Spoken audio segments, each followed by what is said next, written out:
Do you have any ideas why rabbis believed that only the two commandments, that the people heard only the two commandments?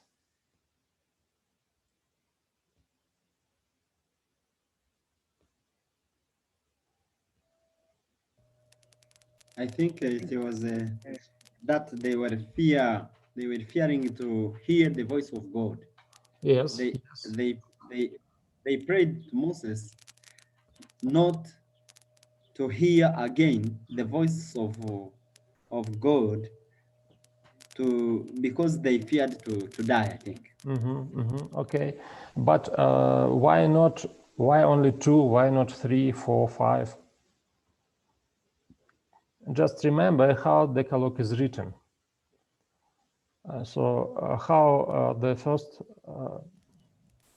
How does the first commandment sound? Excuse, Prof. Yes. I think is about passiveness of the first four commandments. Now they come up with a summary outline that is normally talk about God and how the divine relationship between man and God, and the other they talk about the life of humanity. So therefore, because it was in two tablets, they see just the two commandments in a summary. No. It means here that actually the rabbis said the first two commandments, the first commandments, I am the Lord your God, let you not have any other gods before myself. And the second commandment is, do not make any image, do not worship them, because I am the Lord God, jealous God, and so on and so forth.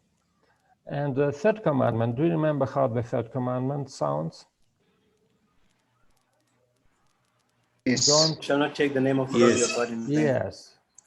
So do you see the difference between the formulation of these first two commandments and the third commandment?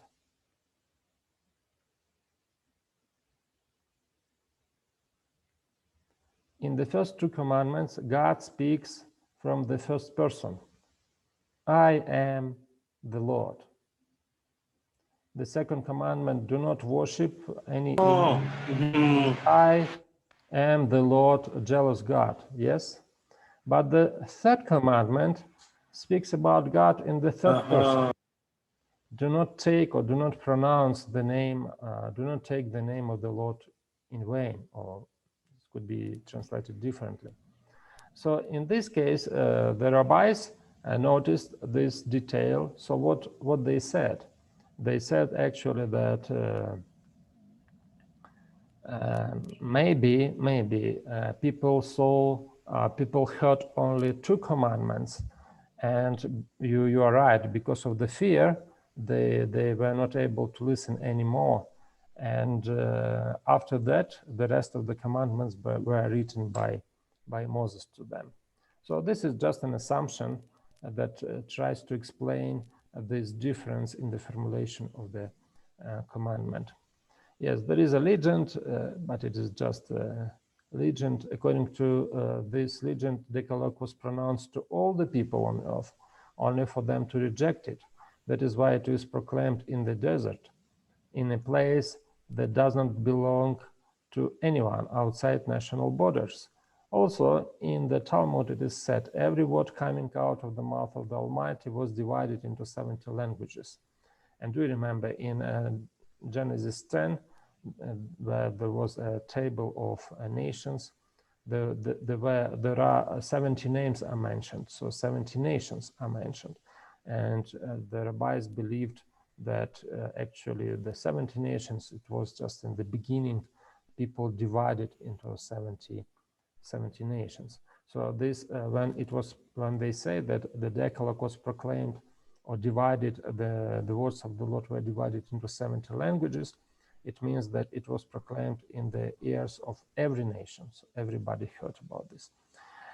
Yes, and until now, if you know maybe that Jewish people until now believe that the Decalogue was given only to them, especially if you speak about the fourth commandment, So they say that God gave that commandment about the Sabbath only to us, not to anybody else. So nobody is supposed to keep it except Jewish people. But of course, it is just a legend, and we cannot have any support of this legend. So there is another question which is very, very important. When was Decalogue pronounced? And there is an opinion that Decalogue was uttered in a moment described in Exodus 19:16 to 19. So this verses says that the land was shaking, and there were thunders, there were lightnings, and during this, when this happens, the Ten Commandments were pronounced. On the third day, when morning came, there was thunder and lightning, a thick cloud on the mountain, and a very loud trumpet sound, so that all the people in the camp shuddered. Then Moses brought the people out of the camp to meet God, and they stood at the foot of the mountain. Mount Sinai was completely enveloped in smoke, because the Lord came down on it in fire. Its smoke went up like the smoke of a furnace, and the whole mountain shook violently. As the sound of the trumpet grew louder and louder, Moses spoke, and God answered him in the thunder. So some people believe that especially at this time, the Decalogue was pronounced. And actually it correlates very well with Exodus 20, verse 18, when it speaks about the reaction of the people on the Decalogue. So they were scared. They were, they were very, very afraid. Yes, people's reaction on Decalogue. So I usually ask my student a question. So was this reaction positive or negative?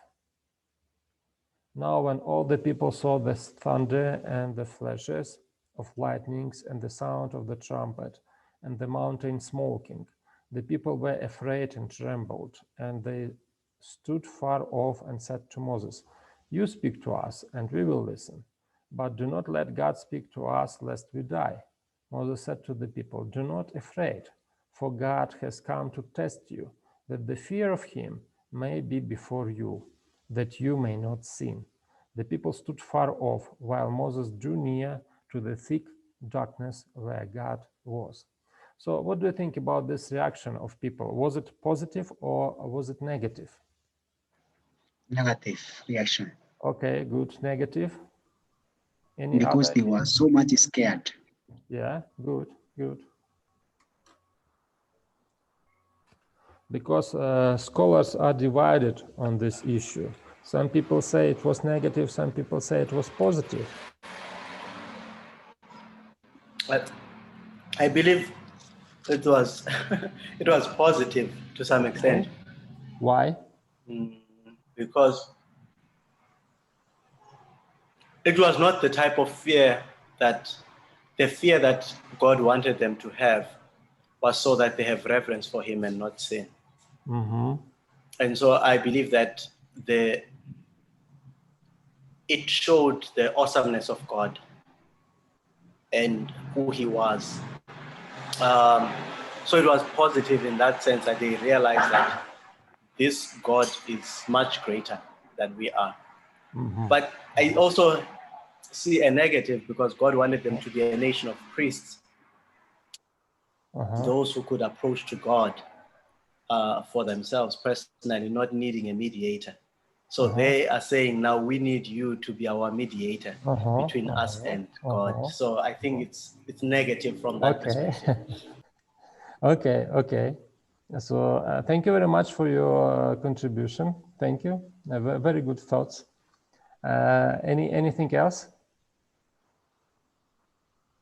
Okay, let us open Deuteronomy chapter 5.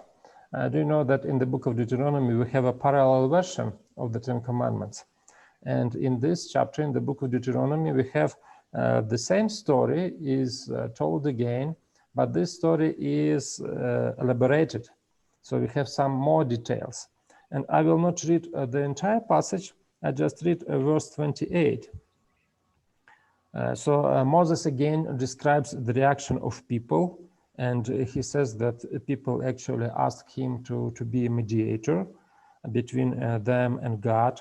And verse 28 says, "The Lord heard your words when you spoke to me. He said to me, I have heard the words that these people have spoken to you. Everything they have said is right."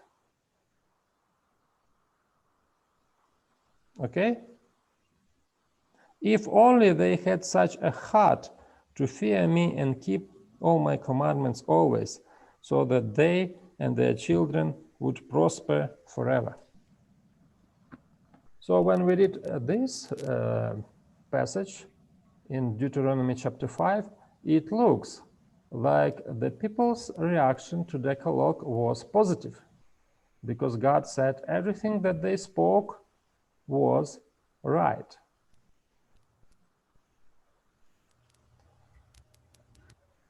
Okay, so now it is a kind of a little puzzle, but we will come back to this puzzle when we go to the book of Deuteronomy, and we will discuss this passage again when we will study the book of Deuteronomy. But so far, please just believe me that their reaction was negative. And how can we know that their reaction was negative? Because here, if you read carefully this passage, especially the last part, Moses speaks about two kinds of fear. So what he is saying? Moses said to the people, "Do not fear, for God has come to test you, that the fear of him may be before you." So it looks like people have a kind of fear, but this fear is not good fear. And Moses says, so the fear that you have right now is not a good fear, so do not fear. Because God has come to test you so that you have a fear. So it looks like people have a fear, but their fear is not a good fear. And God wants them to have another fear, fear of God. And sometimes people, some scholars say that here Moses speaks about two kinds of fear.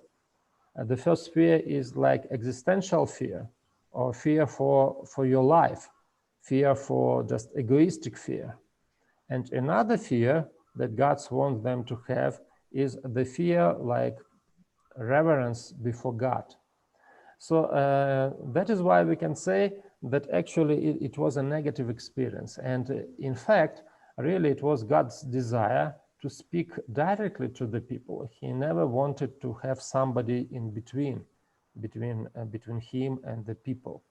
And do you see, we very often have this image of a covenant is like a wedding, like a marital agreement. When people come to to marriage, when they are connected by the ties, by the bonds of relationship. And it looks like when they ask somebody to be in between, so it looks like they don't want to have this relationship pure, or don't want they have to be a indirect relationship with God. So that is why, just believe me, that their reaction was negative. And when we come to the book of Deuteronomy, we will discuss why it is written there that everything that they said was right. So people's reaction to Decalogue could be presented as a center of chiasm. So we can see that there is a narrative covenant proposed, some laws, the Decalogue. After that, people's fear. And again, we have specific laws, covenant code. And again, a narrative about the covenant when it was accepted. Yes, so I said that some scholars said that the fear was positive, and others said that it was negative. And one more thing that we can, one more argument why the people's reaction was negative is those words that Moses says. do you see, he says, God has come to test you. And this word to test you is important. In Hebrew, it is the word nasa, to test. And what is interesting, this word occurs several times in the previous narrative. For example, it occurs in Exodus 15, in Exodus 16, and in Exodus 17. So in Exodus 15, do you remember people were murmuring and grumbling because there was no water? And Moses said that actually God wanted to test you, how you will behave in this situation when you don't have water. And Exodus 16, there was no food, and they demanded meat, but God provided for them food from heaven, manna. And again, in this case, this word is used as God wants to test them. And in Exodus 17, this word also used, and it is also used in a negative sense. So it looks like God several times tested people, how they will behave. And every time they failed this test. So they were complaining because of the lack of water, because of the lack of food. Yes, Pastor Poswa. And Prof, I think also in the wording of the people, it makes it clear the kind of fear they had, because Yes. it says that lest we die. Mm-hmm. It's not an expression of reverence for God. Mm-hmm. Mm-hmm. It's an expression of a misunderstanding of his character. And I like the contrast that you made between the fear that they had and the fear that God wanted to inspire them. So there is a fear that God wanted them to have, but instead of that fear, they had a different kind of fear, one that was based on a misunderstanding of his character. And if you look even in those instances that you mentioned, the problem of them crying for water and whatever, they are always questioning God's motives and his character. Would it not have been better that we died in Egypt? Why did you bring us here? So they're always not trusting. So it was not based on a trust in God and his purpose for their lives, but it was based on, it's like God wants to bring them to the wilderness to kill them. Thank you very much. Okay, so we can see that the reaction is negative. We will need it. Because later on we will come back to this issue. Yes, please. Sometimes I saw some kind of contrary when I try to compare, especially verse 16, verse 4, or even the verses with what James comments about God does not tempt or even test his people. So I don't know how, because now the Exodus talk about the test and they failed. And also the James 1 verse 13, 14 talks about God does not tempt or test. How is there any contradiction in this? So the two verses? I think there is no contradiction because, but thank you for your question. It's a very good question. I think there is no contradiction because I believe that there is a difference between testing and tempting. What James is saying, that God never tempts people. So temptation, the purpose of temptation is to make people fall, so that they can stumble and fall. But the purpose of the test is just to see what is inside people. Like, for example, do you remember David says in his psalm, so test me so that I can see what is going on. And do you see in all those cases, what is very surprising, when the people were complaining about all those things like lack of food, lack of water, we cannot see that God punished them for that. but it looks like God was teaching them. So he wanted to show them that, do you see, I'm your supplier, I'm your provider of water, of food, of everything. So you should believe in me, you should trust me.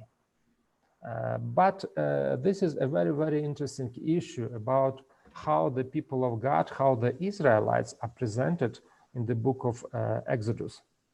And we can see that in most of the cases, they presented mostly negatively, not positively.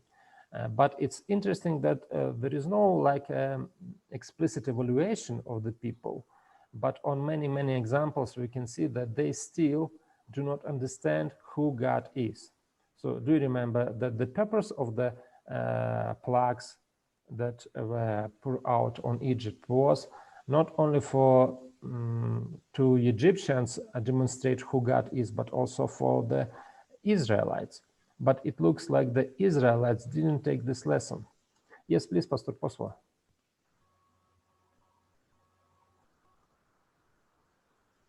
I had raised my hand at first. I just, but I think you covered what I wanted to say, because I just wanted to say that James is saying that God does not tempt to sin, because the context there is talking about being tempted to sin. And the context in Exodus is different, as you have explained.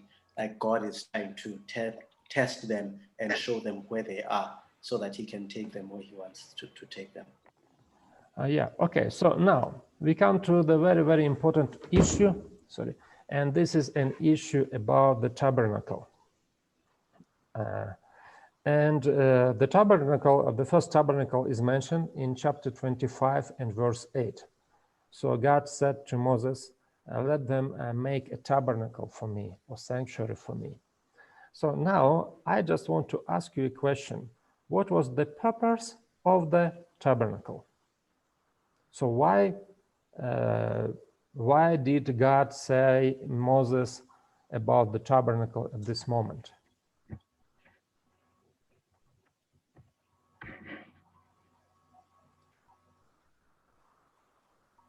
I'm going to take a leap. Pardon? Yes. Yes. Yeah. I was saying, okay, I'll let Pastor Karine go, then I'll go. Yeah, Pastor Karine.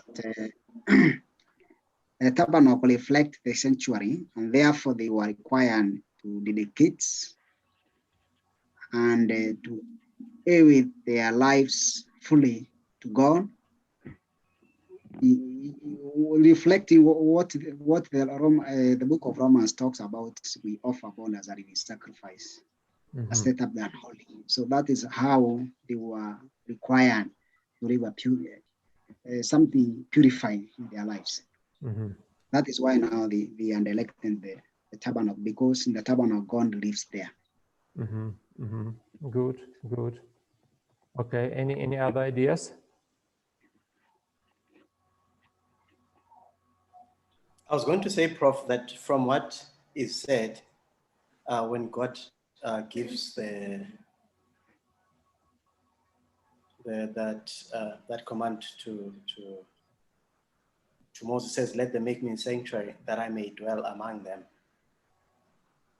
So the sanctuary was a way in which God could dwell with the people, but it also accommodated their stated request that Moses should be the one who talks to God on their behalf. So they asked for a mediator. So through the sanctuary, God could be among them, but be able to communicate with them through mediators, through Moses, who would be able to come into the presence of God, and also through the high priest, who would communicate with God through the Urim and Thummim, and God would be able to communicate his will to his people.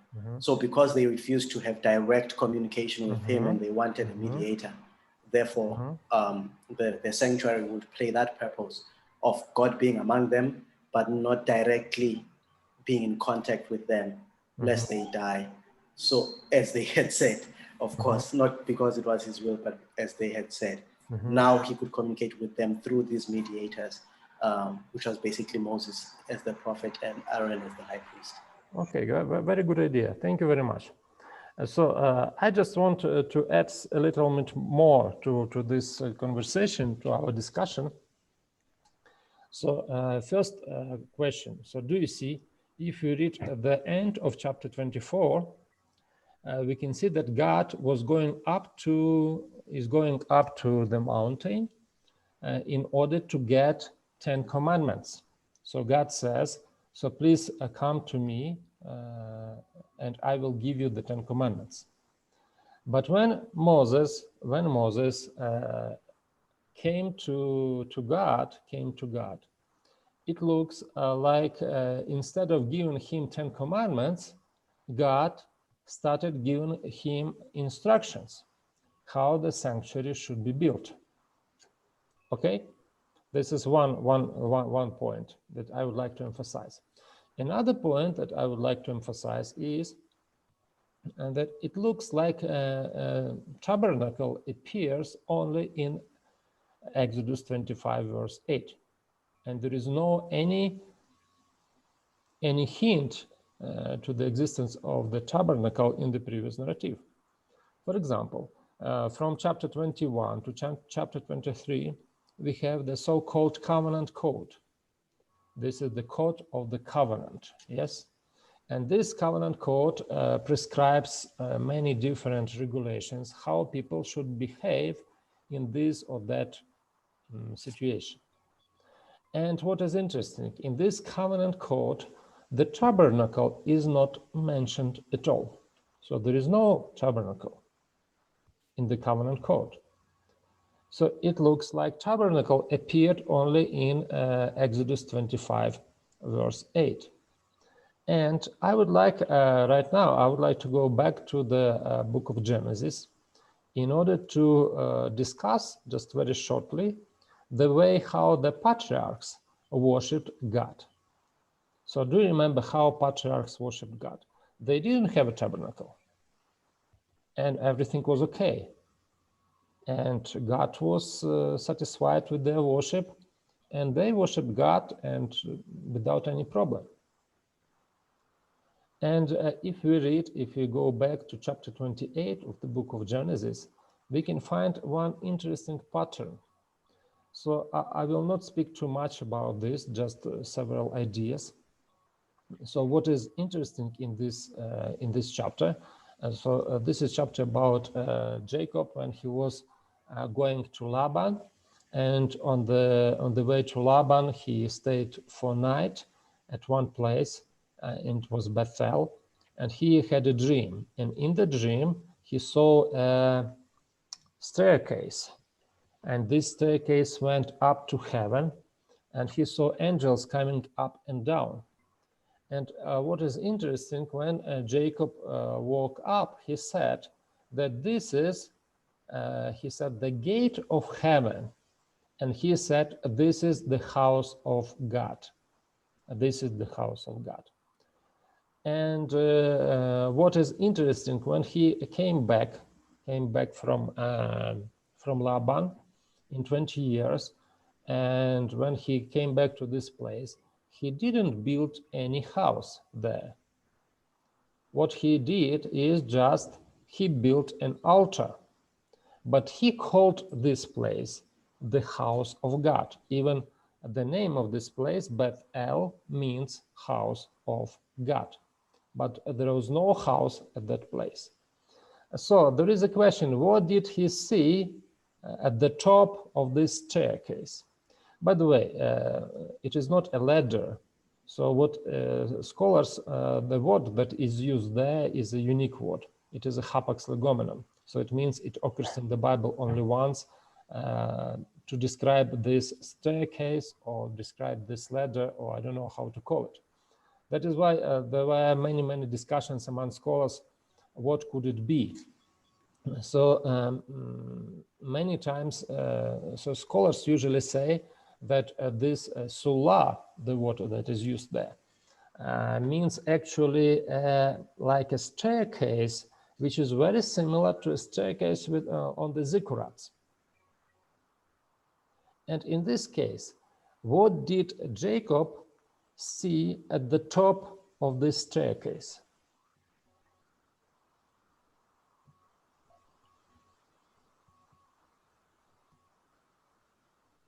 Because he said, this is the house of God. This is the gate of heaven.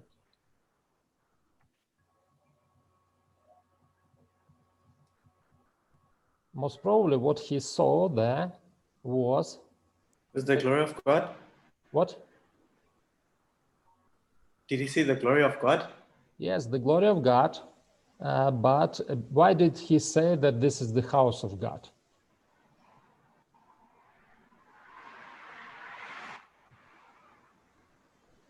Maybe what he saw there was the temple of God.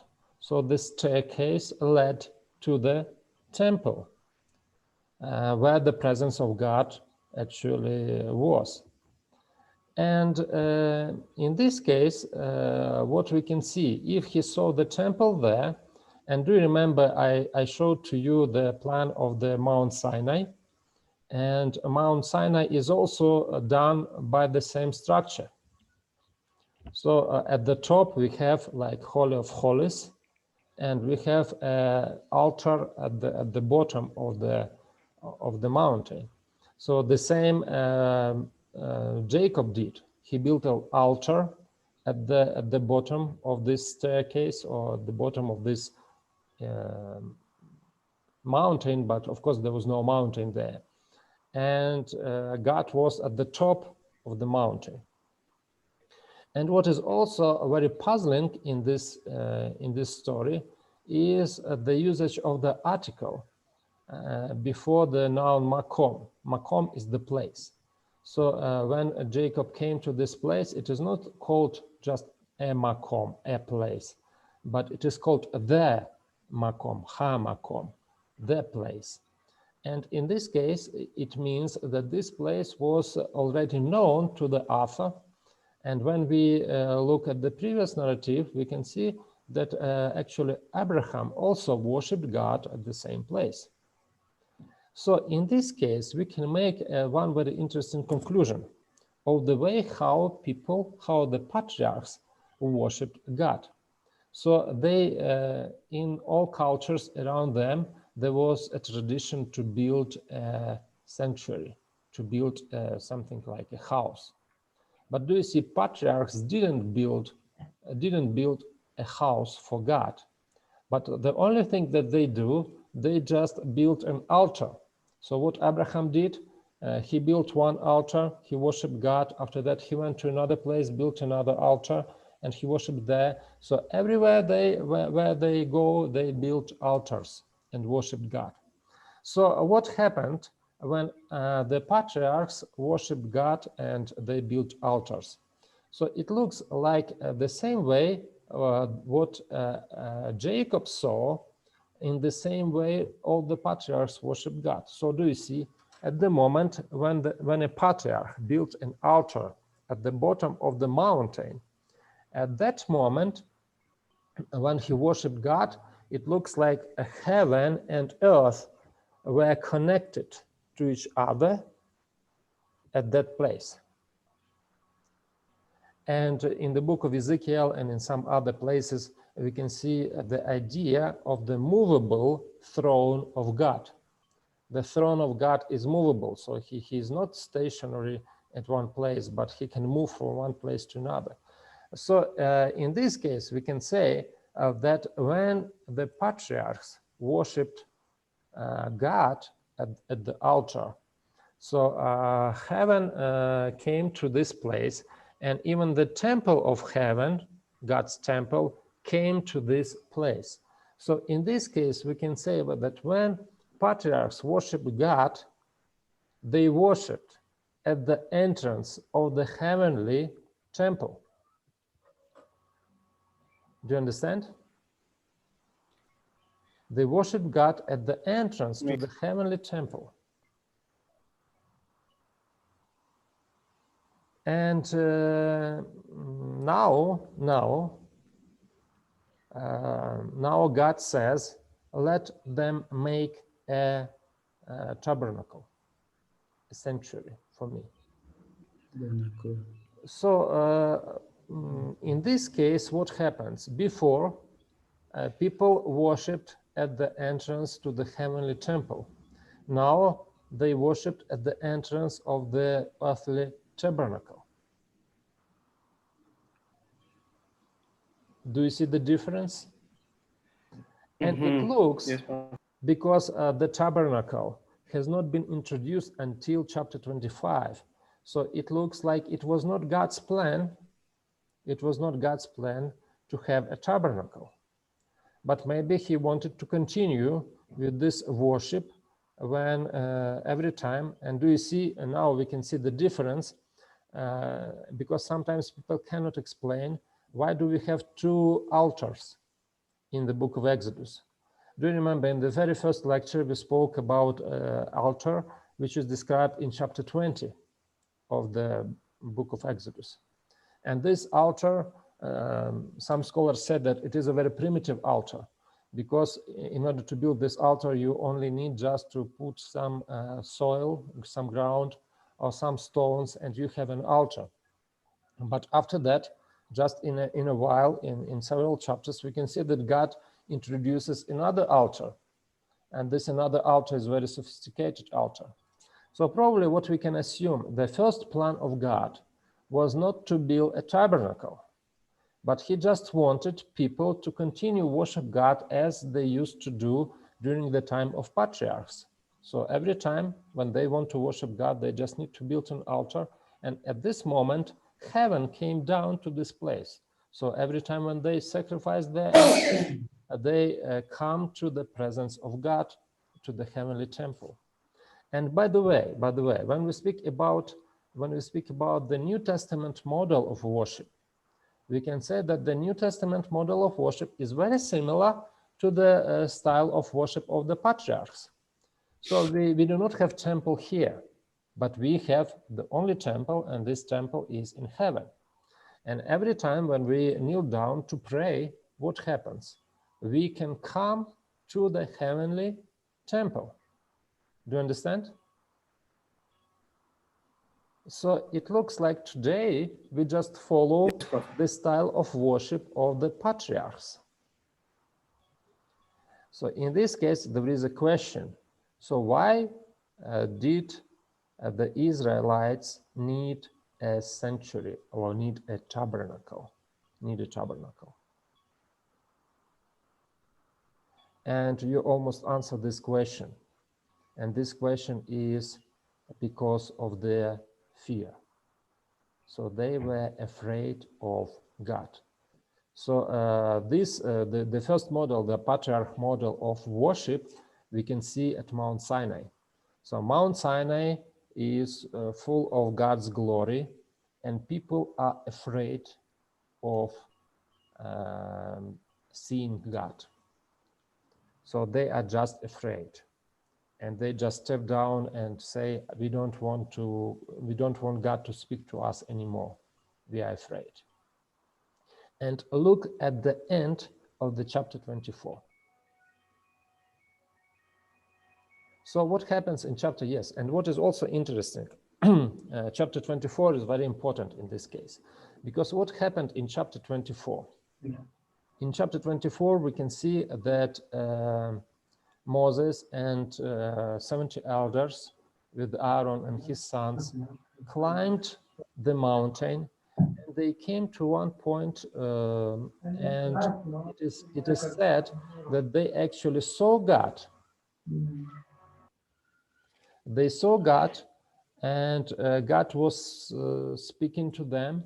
And there is a very interesting detail in this chapter that God didn't stretch his hand toward them. So it means that they remained alive.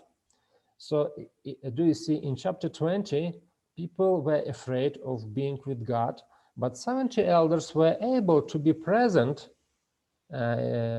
before God, and they remained alive. So it means that it is possible to be with God and to remain alive. But in the end of chapter 24, we can see, it is here, yes, and verse 17, now the appearance of the glory of the Lord was like a devouring fire on the top of the mountain in the sight of the people of Israel. So do you see what happened? The covenant was done already. So they are already in the covenant relationship with God. But for them, God is still a devouring fire. By the way, this phrase, consuming fire or devouring fire, is always negative in the Bible. So it never occurs in a positive context, but always it is a negative. So for people, God is still something terrible. And yes, this sin is very similar to the sin described in Exodus 20, 18:22. And now at this moment, God says to Moses, let them make a tabernacle for me. So the idea of the tabernacle was to conceal, to hide the glory of God from the people, so that God could live among the people who are afraid of him. Do you understand this? Yes, Prophet. And tabernacle was just a temporary thing, something temporary. And the idea of tabernacle was just to hide the glory of God, so that God could live among the people. The continuation of this idea we can find in the New Testament, especially in the Gospel of John, because Gospel of John also presents Jesus as a tabernacle. In first chapter of his Gospel, we can see this very, very interesting verse 14. And what lived among us. So if we translated this verse literally, some translators even do this, that the word pitch its tent among us. In Greek, it sounds like logos eskunesen. Logos eskunesen. And eskunesen, this is aorist from the word skineo. And skineo is the word for the tabernacle. So it looks like the Logos put his tabernacle among the people. And again, Jesus took our flesh in order to hide his heavenly glory that he has, in order that he can live among the people. And do you see, for me, it is a revelation of God's character. So do you see, God loves his people so much that he is ready to live in this very, very small place behind those curtains in order to live among his people. So he loves his people. He wants to live among his people so much that he makes this tabernacle, and he agreed to live in this tabernacle. So the role of the sanctuary is to make possible the presence of God among his people. Also, the covenant has already been made. The people show that they are not ready to be in the presence of God. The glory of God continues to be terrible for them. God decides to be present among his people. That is why the Lord closes his glory with the skins of animals or curtains. And now, what happened after that? We can see that God gives Moses instructions how to build a tabernacle. And Moses spent 40 days at the mountain of God. And what happened during these 40 days? We can see that in chapter 32, the Bible describes the golden calf incident or golden calf sin. And this golden calf incident was evaluated by people differently. For example, when we read the rabbinic literature up to 2nd century AD, we can see that almost all, this is a period of Tanaim, so almost all rabbis at that period said that it was a very, very terrible sin. So it was one of the greatest sin of the people, of the Israelites. But it's very interesting that the rhetoric changes after the second century AD. And some scholars try to trace the reason of change of the rabbis' rhetoric. And everything is related to anti-Semitism, especially Christian anti-Semitism. What happened in the first centuries of the Christianity? Especially in the second century, you can see that one of the most popular Christian literature at that time was apology. An apology is a kind of a defense of Christian teaching. And this apology were two types of apology we can find.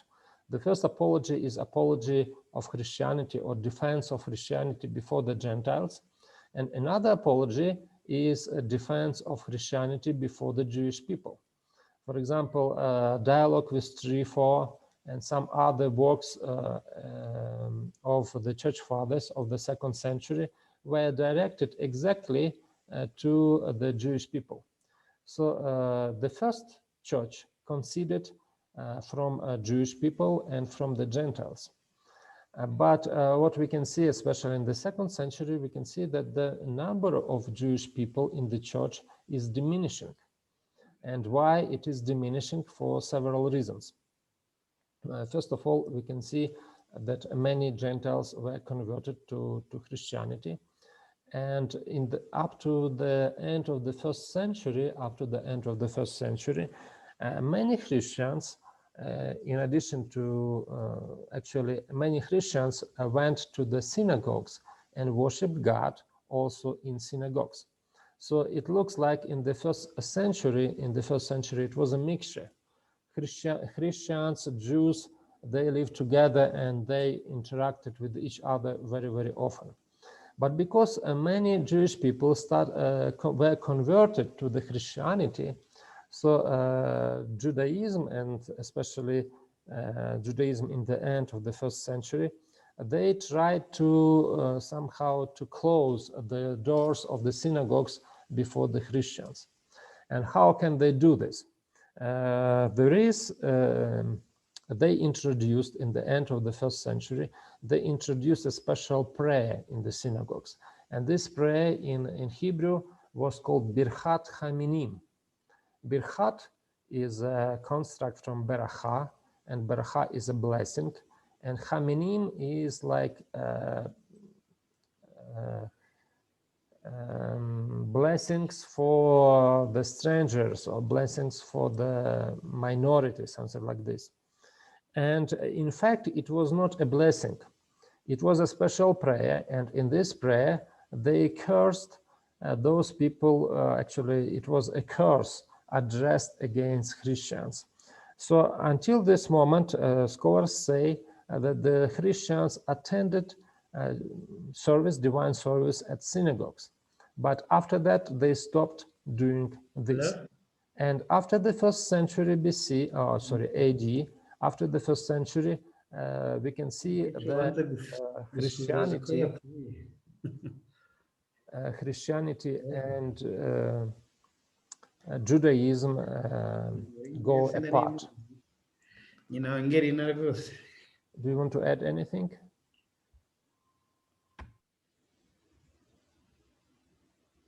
Okay. I think he was unmuted by mistake. Okay.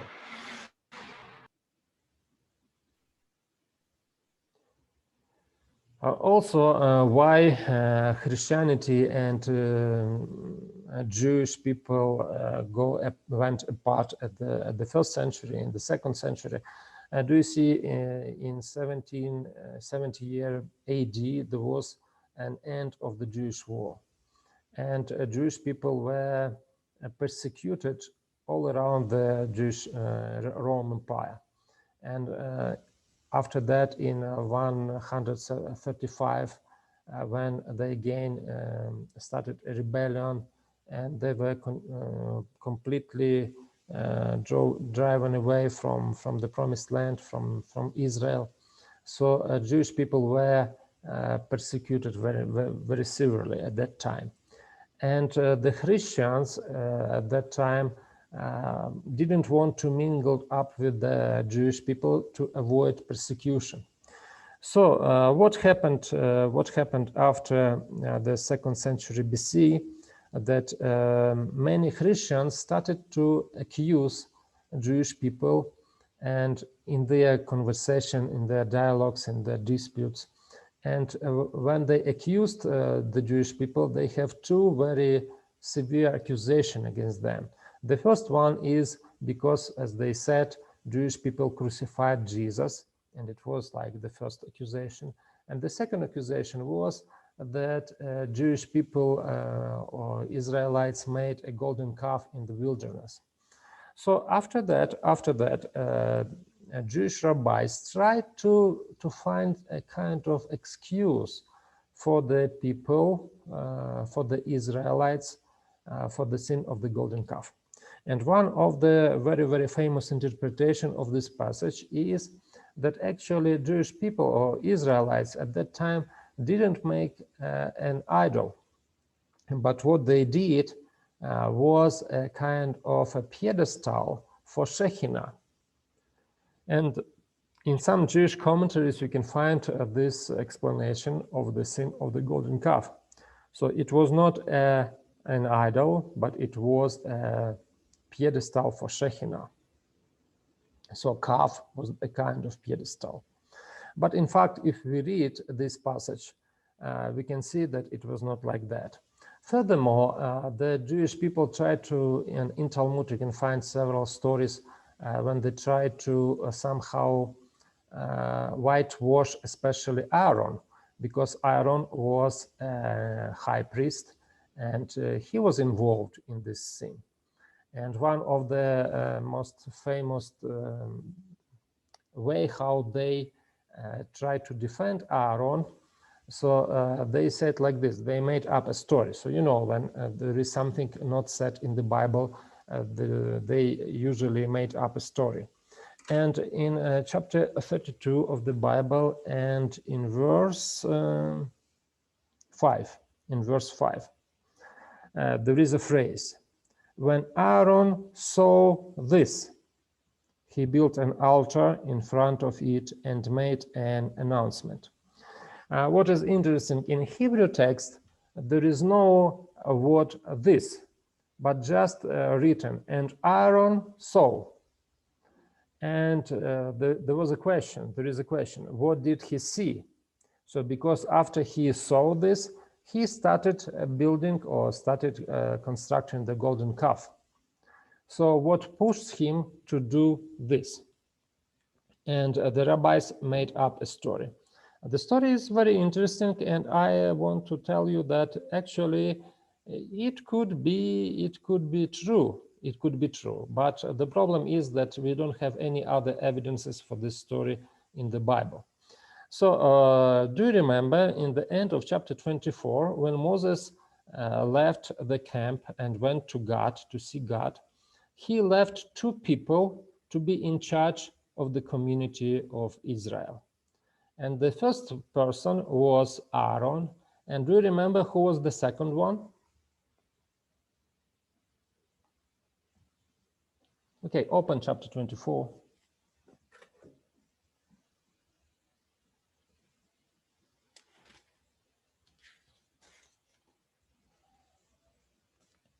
Yes, the second one is Nadab. Not Nadab. Yeah. No, it has another name. Okay, read, for example, verse 14. He told the elders, wait here for us until we return to you. So he went with Joshua. Wherever has a dispute should go, return to you. Aaron and Hur are here with you. Whoever has a dispute should go to them. So the first man is Aaron. The second man is a person who is named Hur. So what do you know about this Hur? Who was he?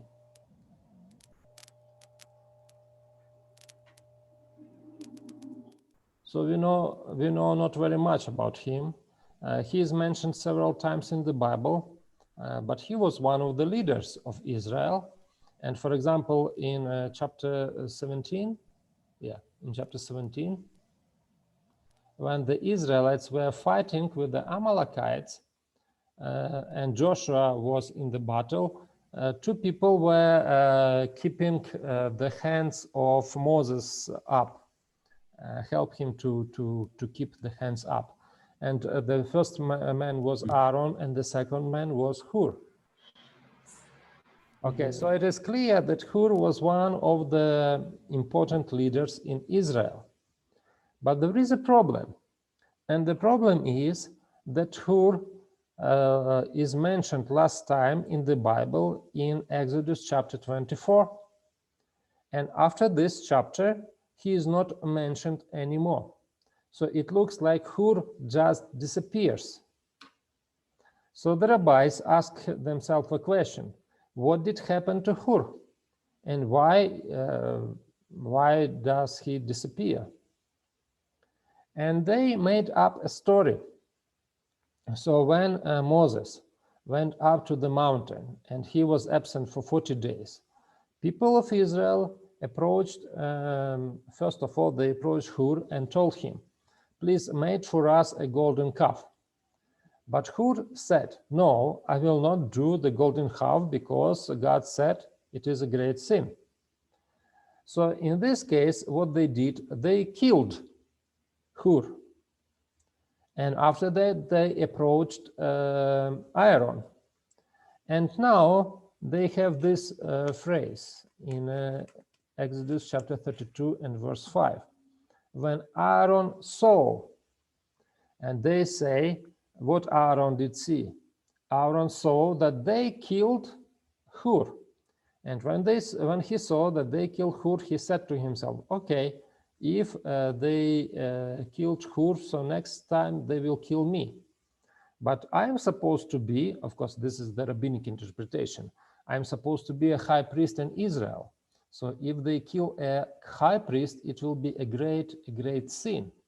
So in this case, he agreed to make the golden calf so that they would not do a great sin of killing the high priest. But of course, at that moment, Aaron was not a high priest yet. So he became a high priest a little bit later.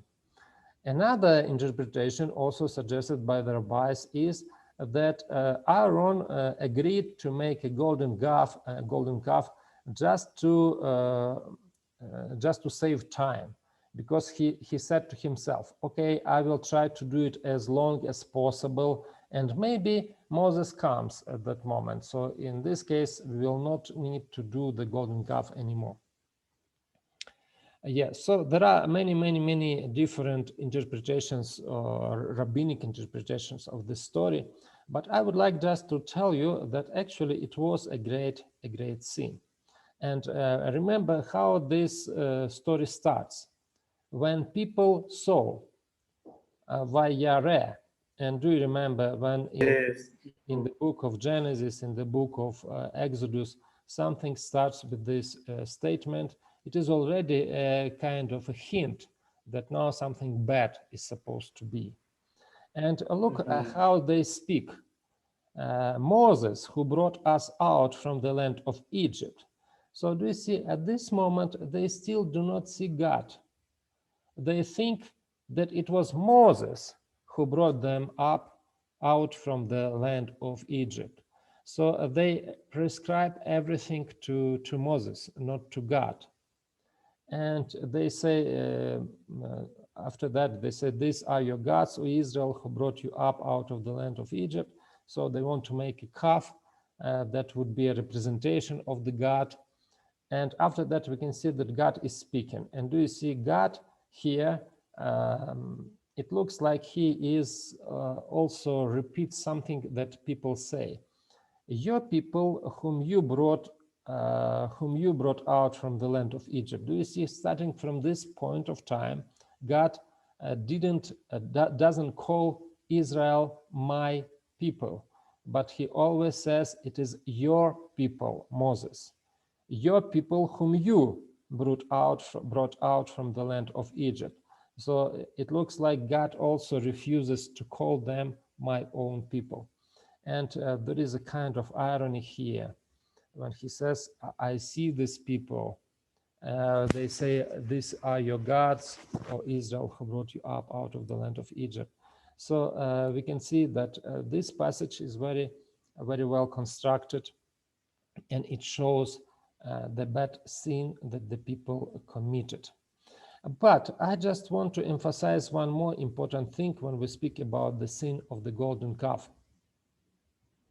Yes, so we can also find some parallels with the people before the flood and the people of the golden calf. But I would like to pay your attention to these parallels between Exodus 24 verses 1 to 11 and Exodus 32 verses 1 to 10. So do you see, in the first case, Moses built an altar, and Aaron also built an altar. Moses woke up early to bring the offerings, and people woke up early to bring offerings. Moses brought burnt offering and peace offering, and people also brought a burnt offering and a peace offering. Moses called to people, and Aaron also called to the people. 70 elders in chapter 24 ate and drank, and all people also ate and drank. 70 elders worshipped God. Oh, sorry, again, Russian word. And people also worshipped the golden calf. So now, what do those parallels tell us about the act of Aaron and what happened in Exodus 32? So remember, in Exodus 24, it was a ritual of making a covenant. So in Exodus 24, God made a covenant with the Israelites. But in Exodus 32, it looks like Aaron wants to imitate what Moses did in Exodus 24. Yes, Pastor Posel. I'm so sorry. I thought you were asking a question. That's why I had raised my hand. Yes, I ask a question. Please answer. Yes. No, I was going to say maybe it was an act of making a new covenant with one who was not going to leave them. So they said, this one is not working. This man has left us. He's not coming back. We don't know what he's done. He's going to do. So let's make a new covenant. With who? So they made a new covenant with this golden calf, yes, so that he could take them to the land of promise. So it's true, correct. So when we speak about this incident, we can see that people not just made a pedestal for Shekhinah, but what is... Yes, Prof. Yes. Pastor Karani? In my comparison, is that I saw something here which is very conscious. But in 24, God make a covenant with the people. But when they were left, they became impatient, and therefore they break the covenant in that Exodus 32. Mm-hmm. Yes. Yes, it's true. So they made a covenant with the golden calf, and it means that the covenant of Exodus 24 was broken. And now they have to be punished. And in this case, it's very interesting. So do you see, when Moses came down from the mountain, and when he saw what the people did, so do you remember what he did at that moment? The first thing that he did? He broke the stones. What? He broke the two tablets of the testimony. Yes, he broke 2 tables of the commandments, because he brought these 2 tablets with the commandments of 10 words. And actually, this 10 commandments or Decalogue was a kind of a document, a covenant document. So because do you see, we saw this comparison with the Hittite treaty covenants, and the 10 commandments were the document of the covenant. So he immediately broke up those tablets, and he did it. Why? Because he also see that the covenant is broken, and maybe he wanted to, in such a way, to avoid the punishment for the people, because do you see, if they are in the covenant with God and they violated the covenant, they're supposed to get the punishment from God. And what happens after that? After that, we can see, yes, so also very interesting that in this dialogue between God and Moses, God calls them, you are hard-hearted people, Am Kasher Oref, or people with stiff-necked people. And this is kasher, yes. So this is the word that characterized Pharaoh. And now people are characterized with the same word. And God wants to destroy the people. And when he says to Moses, I will destroy this people completely, and I will make a new people from you. Now Moses starts his intercession. We don't have time to speak about this in many details, but what just I want to emphasize here, we can see that there were 3 different rounds of intercession. The first intercession we have when Moses was still at the mountain, and after that Moses breaks the tablets of the covenant. After that he says, okay, I will go to God and I will see, maybe I will be able to do something. And he went to God and he began to intercede for the people. And in the beginning, in this second intercession, he actually used a kind of an argument for God. And he says to him that actually, please don't destroy these people, don't kill these people, because, and he says 2 arguments why God shouldn't destroy the people. First of all, he says about the promise God has given to the patriarchs. And he says, okay, you have given a promise to the patriarchs. So how can you destroy the people? Because it will be against your promise. And the second argument is because what other people say. You brought up the people of Israel from Egypt, and many nations know about that. And now if you kill your people in the wilderness, what do other people say? And after that, God immediately says, okay, if you speak like this, I will not kill the people. And the second intercession was actually, the third intercession was actually who will go with the people. Because God said to Moses, okay, what I promised I will do. I will bring them to the promised land, but I will not go with them. Let the angel will go with them, but not me. Because if I go with them, I will kill all of them on the way. They will die on the way.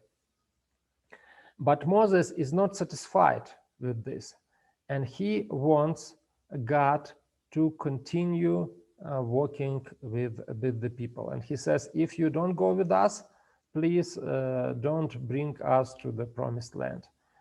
And what was the purpose of Moses? Why is he continuing to intercede? So why he is not satisfied when God said, okay, I will bring them to the promised land, but I will not go with you. And what is also important during all this dialogue between Moses and God, during all this dialogue, God never calls people my people, but he always says it is your people, and they don't have anything common with me, so I just want to be their God. They are not my people. And the purpose of Moses, why he continues to intercede, he understands that it is not enough to live in the promised land, but without God. So what he wants to do, he wants to restore the covenant. And he actually, when he asks God to be with them, he wants God to restore his covenant. Yes, it is striking that the Lord is trying to exclude the people from the covenant relationship, but Moses is very persistent and insists on including the people in the covenant. For example, the Lord said to Moses, "Depart, go up from here, you and the people whom you have brought up out of the land of Egypt." So he says, "These are not my people, this is your people." And later on, Moses, on the contrary, wants to include people of Israel and reminds God that actually this is your people. For example, he says, "Consider too that this nation is your people." And he said, "My presence will go with you," and you is singular in Hebrew, "and I will give you," singular, "rest." And he said to him, "If your presence will not go with me, do not bring us up from here, for how shall it be known that I have found favor in your sight, I and your people? Is it not in your going with us, so that we are distinct, I and your people, from every other people on the face of the earth?" So do you see, Moses always tries to include the people into this relationship. And God says, "Okay, I will give you rest. I will do something for you, but not for the people." But Moses wants to include people into the covenant. And now we come to this very interesting part, Exodus chapter 34. Most of the scholars will tell that actually in this chapter the covenant was restored. And here in Exodus 34, there are several very interesting details. So let us read, for example, Exodus 34 and verse 10. And he said, "Behold, I am making a covenant. Before all your people I will do marvels, such as have not been created in all the earth or in any nation. And all the people among whom you," singular, "are, shall see the work of the Lord, for it is an awesome thing that I will do with you," singular. So, of course, it is not clear to whom God is speaking, but the fact that he uses this singular form and he actually speaks about other people, so it looks like he is speaking about Moses. So he is going to do something special with Moses and not with everybody else. And the syntax of this verse is also very complicated, so it's very difficult to say exactly what is, because it could be translated differently. Like, for example, "Behold, I am making a covenant before all your people." And we can put a period here. "I will do marvels such as have not been created in all the earth." Or we can put a period just as it is in this translation. "Behold, I am making a covenant. Before all your people, I will do marvels." So because of this, it's very difficult to understand what is really said in this verse. But there is one more interesting detail. Actually, it is from Septuagint, but it is very, very interesting to understand how even ancient people understood this verse. Look how it is translated in the Masoretic text, and how it is in Masoretic text, and how it is translated in the Septuagint. And he said, "Behold, I am making a covenant with you," singular. This is the Septuagint. And in Septuagint just adds here, "Behold, I am making a covenant with you," and "you" is singular. And here, after that, he says, "Before all your people, I will make marvels," or "I will make wonders." So in this case, according to the Septuagint version, it is clear that the covenant was done only with Moses. but not with all the people. But verse 34 is also very interesting. It says like this: write these words, for in accordance with these words, I have made a covenant with you and with Israel. So it looks like Israel is included into the covenant. But when we read the Hebrew text, the Hebrew text is also very interesting, because in Hebrew text, they change the order of the words. According to these words, I have made with you, singular, a covenant, and with Israel. So it looks like Israel is included into the covenant only because of Moses. And the last words looks like an addition, but of course it is not an addition. We cannot say that this is an addition. But anyway, so the primary party of this covenant that was restored in Exodus 34 were not the people, but it was Moses. One more detail that we need to discuss now before we go for the break. Do you see what are the attributes of the covenant? So when the covenant in the ancient times is done, what should take place during the ritual of the covenant? What do you think?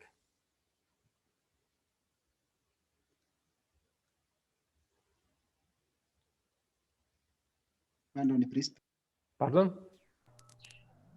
Come up again. So what are attributes of the covenant? What are the attributes of the covenant? What are the elements of the covenant making that we can find?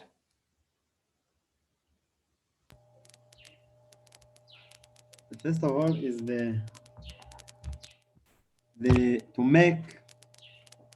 to make Israelite a great nation, means Yes, the descendant would multiply. Then the second was they would have a land.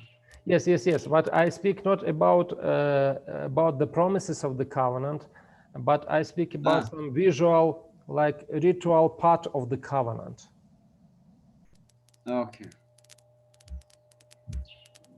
Okay, what happened when the covenant at Sinai was done?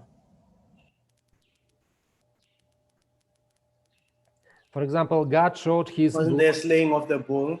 Yes, the sacrifice, okay? Yes, kind of sacrifice should be done. So what can we see any sacrifice in chapter 34? No. Okay, so the glory. People saw the glory of the Lord. Who saw the glory of the Lord in chapter 34?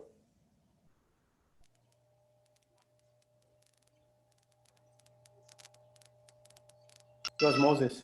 Only Moses. With whom God is speaking in chapter 34? Moses. Only with Moses. And one more very interesting detail. So do you see, people committed a sin. So in order to restore the covenant, what is required?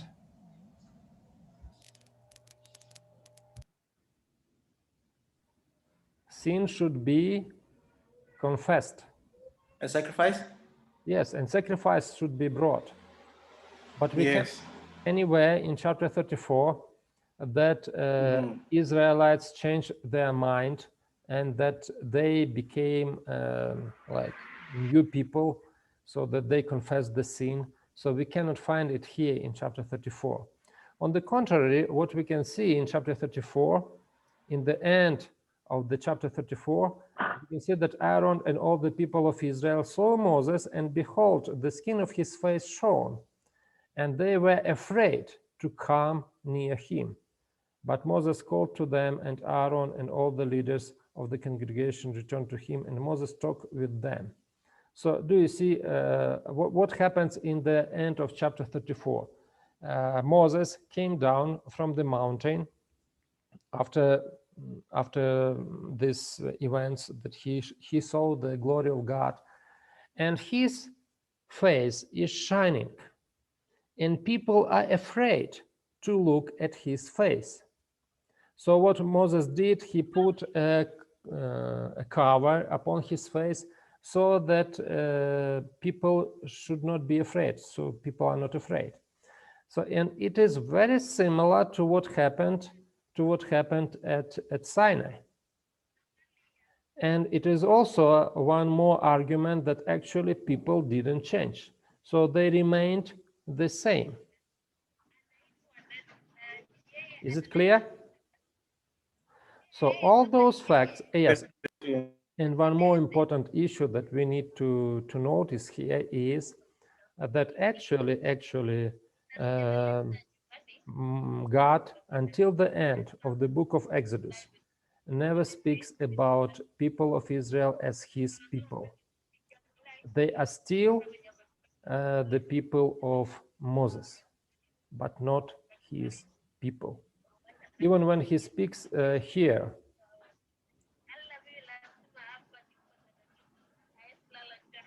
do you see what he says? And behold, I am making a covenant before all your people, I will do marvels. So he doesn't speak before all my people, I will do marvels. But the people of Israel is still the people of Moses, not the people of God. So all these details can tell us that actually the covenant was not restored in Exodus 34.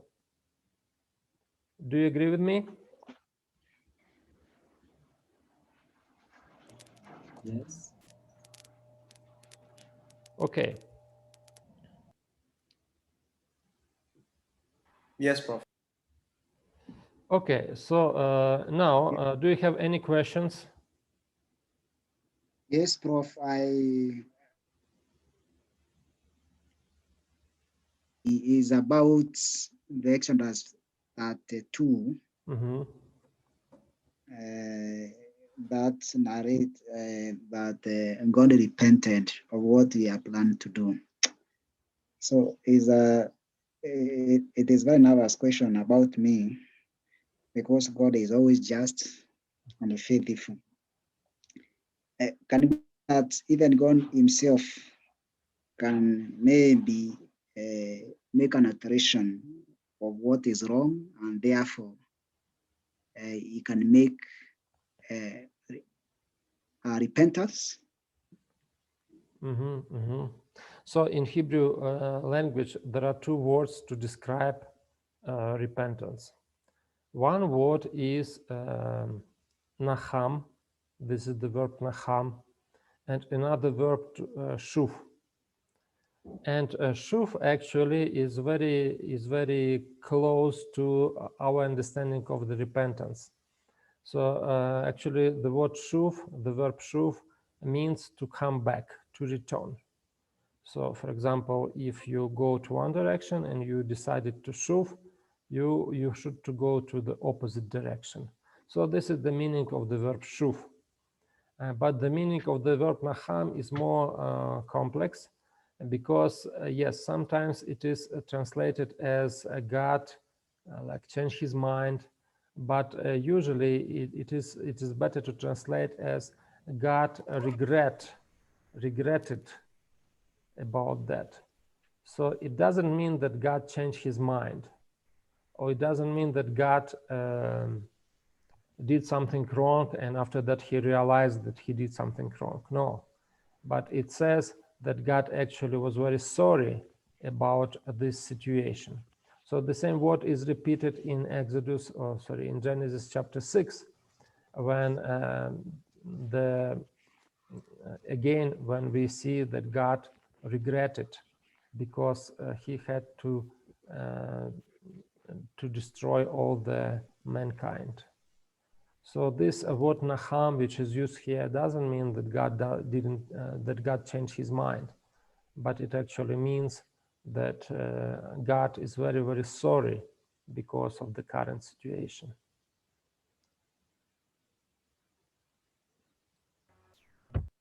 Hello. So sometimes the questions that are true and false are tricky.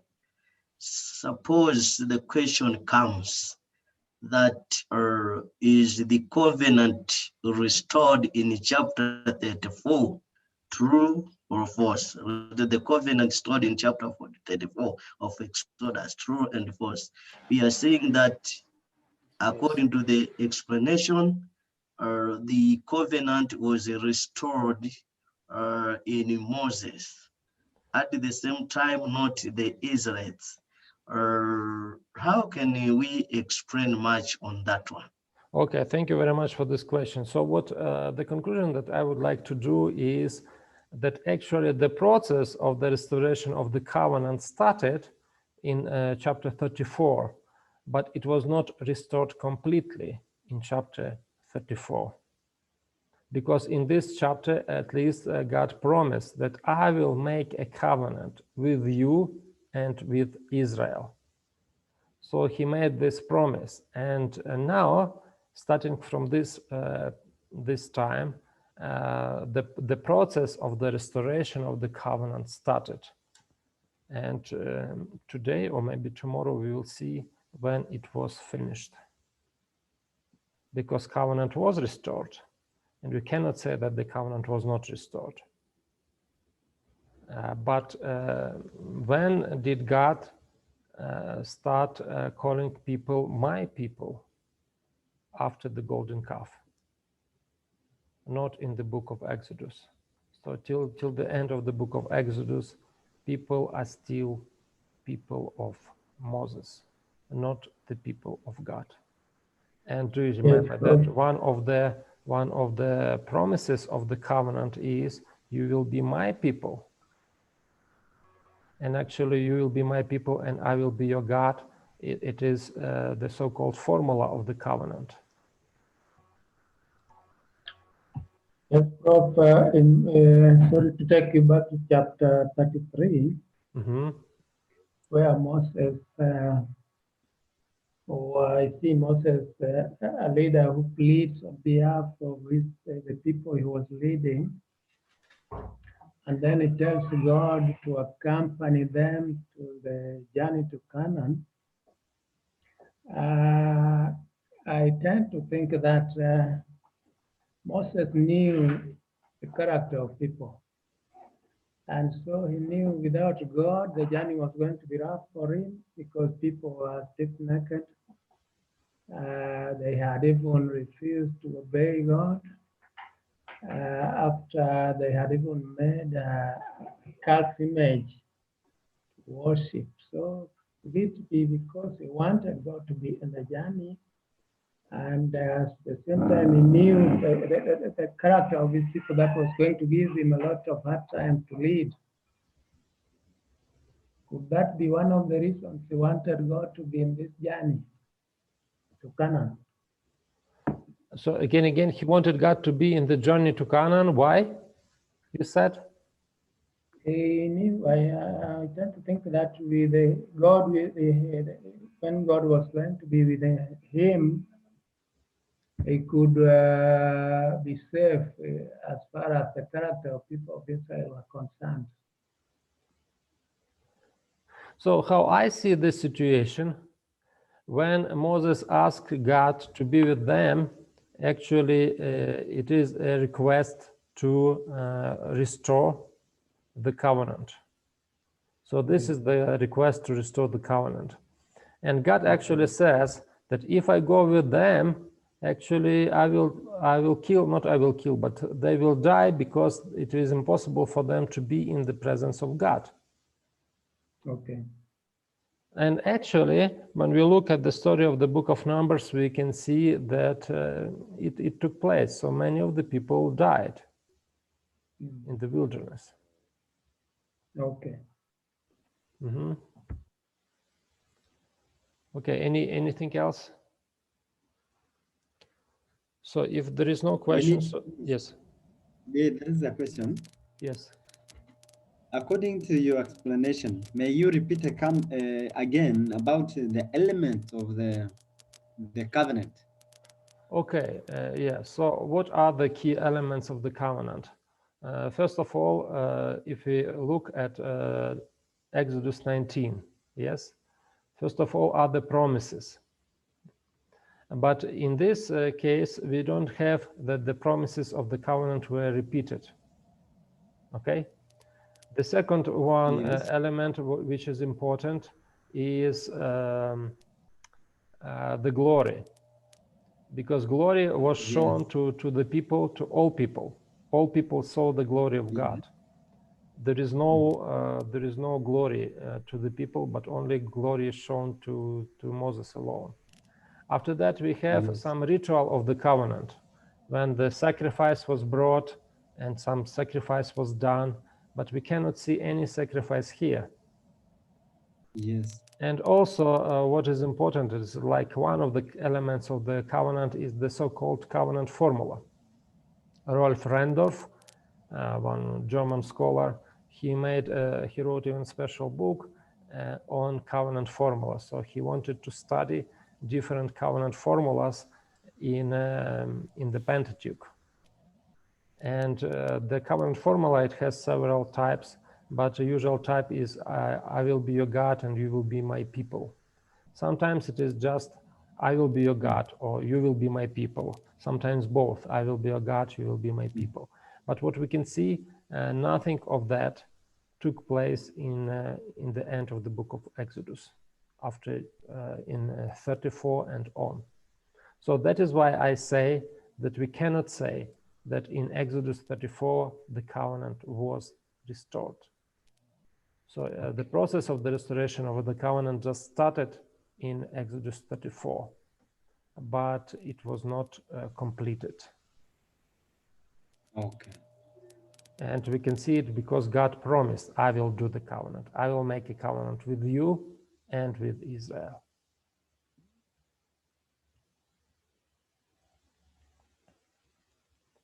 Okay, anything else? Okay, if there is no questions, so let us make a break for 5 minutes, and in 12:15 we will come back.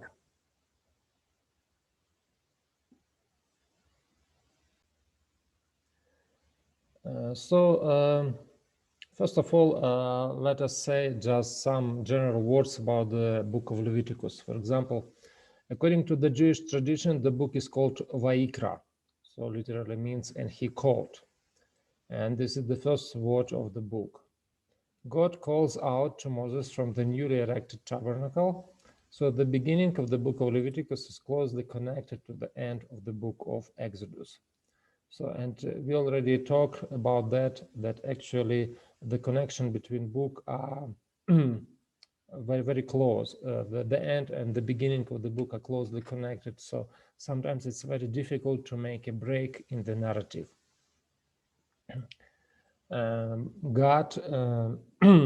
God's presence came down upon the tabernacle in the end of chapter 40, in the chapter 40 of the book of Exodus, and God is speaking from the tabernacle in the book of Leviticus.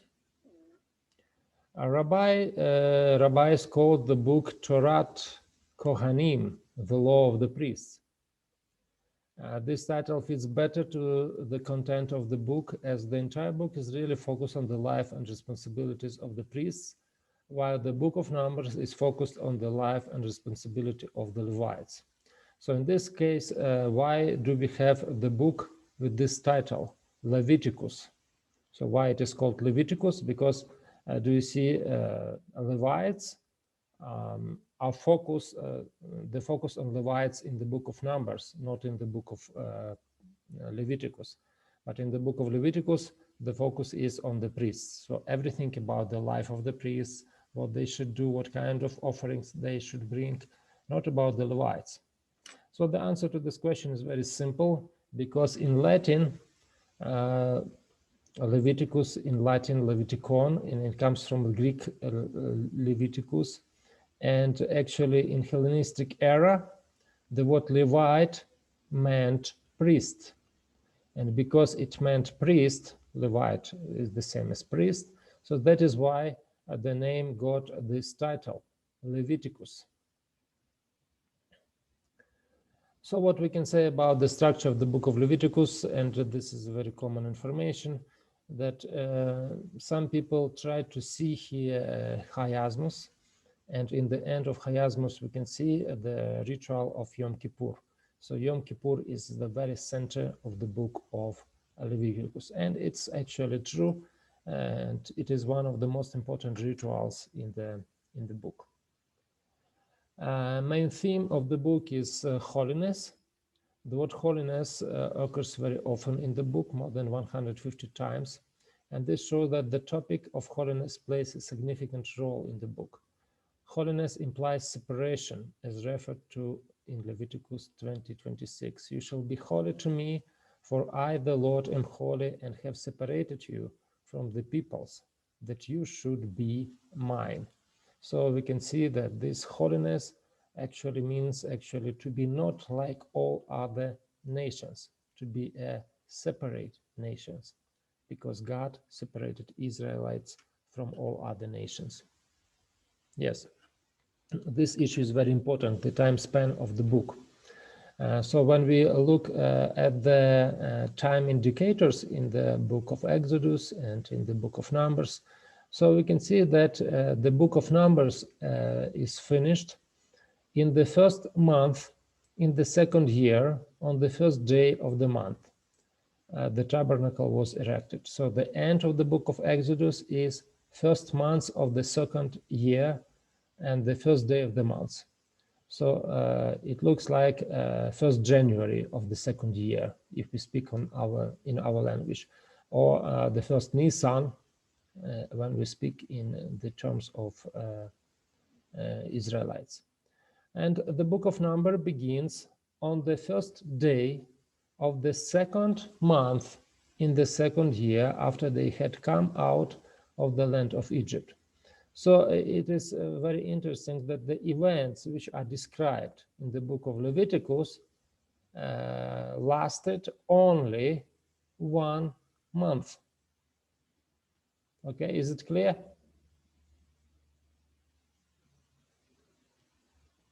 Because here we have first month and the first day of the month, and here we have the first day of the second month.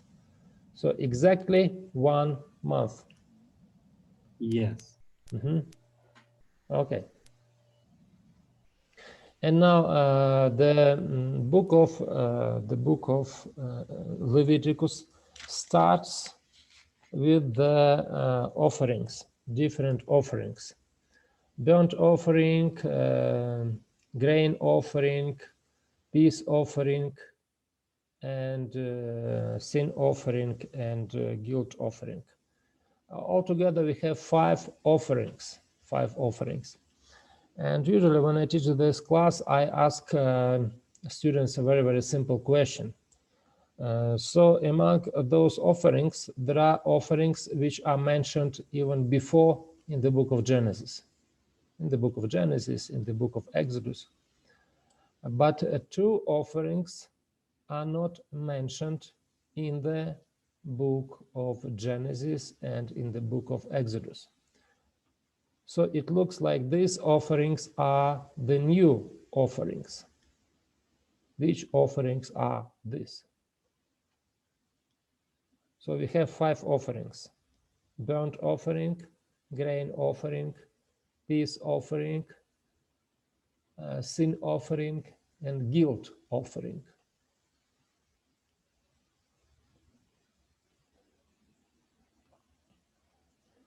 Which offerings are not mentioned in the previous narrative of the book of Genesis and Exodus?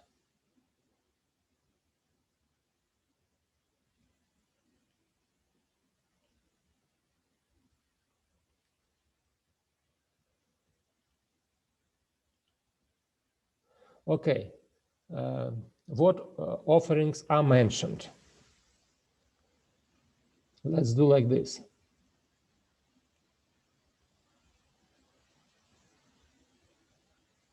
Burnt offering, Allah. Is it mentioned earlier or not? Okay, in Exodus chapter 24, when Yes. Moses brought offerings. What kind of offerings he brought?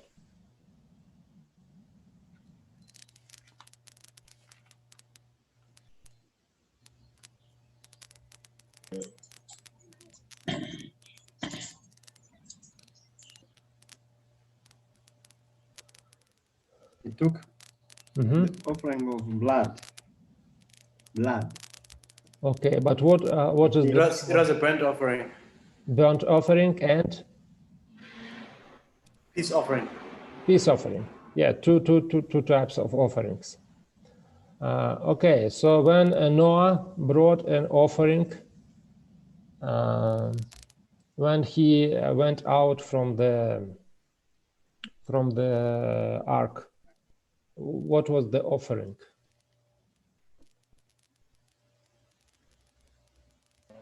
Burnt offerings? Burnt offering. When Abraham wanted to bring Isaac as an offering, what kind of offering is it supposed to be? Burnt offering. Burnt offering. Burnt offering, yes. Yeah. So we can see that these three first offerings, this is burnt offering, grain offering, and peace offering, were known in the Bible before Sinai, before the book of Leviticus, actually. But these two offerings, sin offering and guilt offering, were not known before the book of Leviticus. So it looks like these two offerings were introduced only right now. And I just have a question for you. So what was the purpose of the sin offering?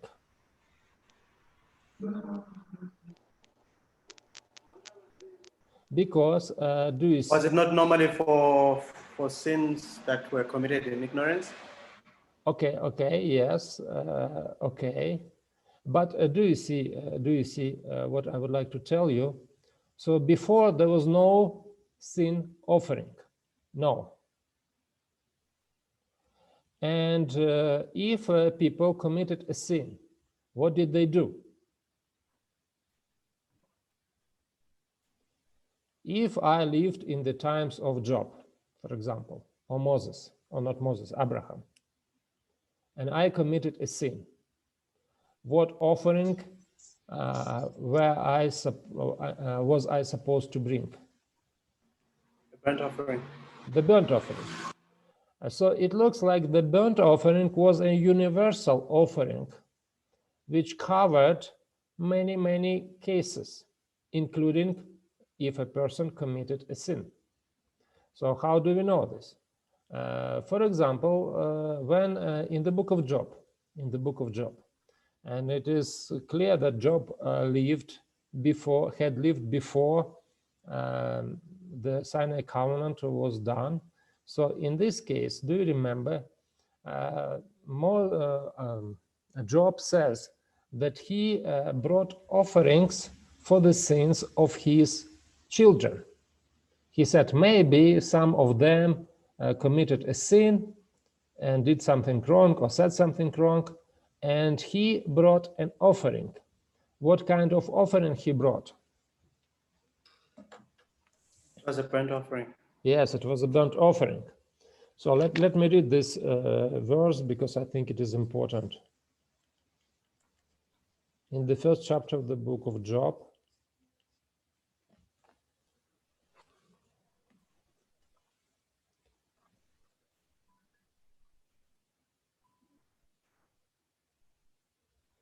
his sons used to take turns having banquets at their homes. They would send an invitation to their three sisters to eat and drink with them. Whenever a round of banqueting was over, Job would send for his children and purify them, rising early in the morning to offer burnt offering for all of them. For Job thought perhaps my children have sinned, having cursed God in their hearts. This was Job's regular practice. So Job brought a burnt offering, and it was an offering for the sins of his children. So it looks like the burnt offering was a kind of sacrifice that was very, very universal, and it could cover all the cases, including committing a sin. In this case, if there is an offering for sin that could be used if somebody committed a sin, so why do we need another offering, sin offering, with the same function if somebody committed a sin? So do you know how liberal theologians explained this introduction of the sin offering? They said like this. They said that actually, do you see, during some period of the life of Israel, people didn't bring many offerings, and they only brought the burnt offering, and that's all. And the priest at that time, because they didn't have a share in Israel, they didn't have land, so they could live only because of the offering. And if people brought only the burnt offering, so the burnt offering is supposed to be completely burnt. So nothing from the burnt offering could be eaten. The only thing that was given to the priest was the skin of the animal, but everything else should be completely burnt. So because of that, the priests were hungry because they didn't have food to eat. So they invented, this is the explanation of the liberal theologians, they invented the sin offering because the meat of the sin offering was supposed to be eaten by the priest. But of course, this explanation is not valid, and it is just a fantasy of some liberal theologians. So what I would like to tell you, one more argument, how can we be sure that the sin offering had not been known before the Sinai? And this is argument in the ritual of the sin offering. So there were two ways how the sin offering should be brought. The one way, if a person committed a sin, so in this case, if the person committed a sin, so what happened to the ritual? He brought an animal, killed the animal, and the priest took this animal. Of course, he did all what was required, and a part of the meat, so meat was boiled, and part of the meat the priest was supposed to eat. But if the high priest, or if the priest committed a sin, in this case, he couldn't eat the meat of the offering. And if the whole congregation committed a sin, the ritual was a little bit different. In this case, the blood of the offering was supposed to be brought inside the sanctuary. Okay? So that is why we can be sure that the sin offering and the same ritual for the guilt offering, we can be sure that these two offerings couldn't exist before Sinai. Why?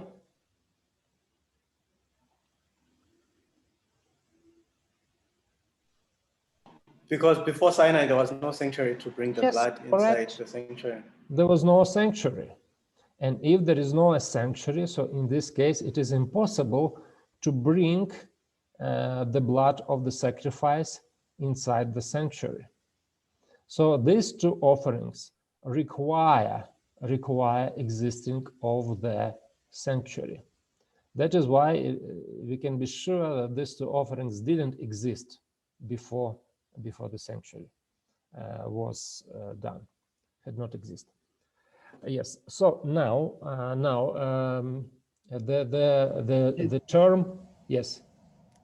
Means that before the sanctuary was built, the burnt offerings were there, but no one could eat the meat of that sacrifice. Yes.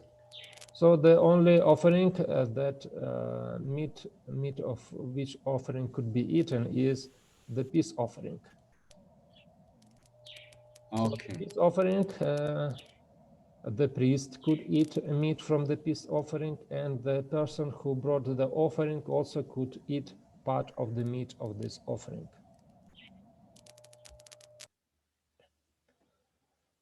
Okay, so now the name sin offering is also very, very interesting.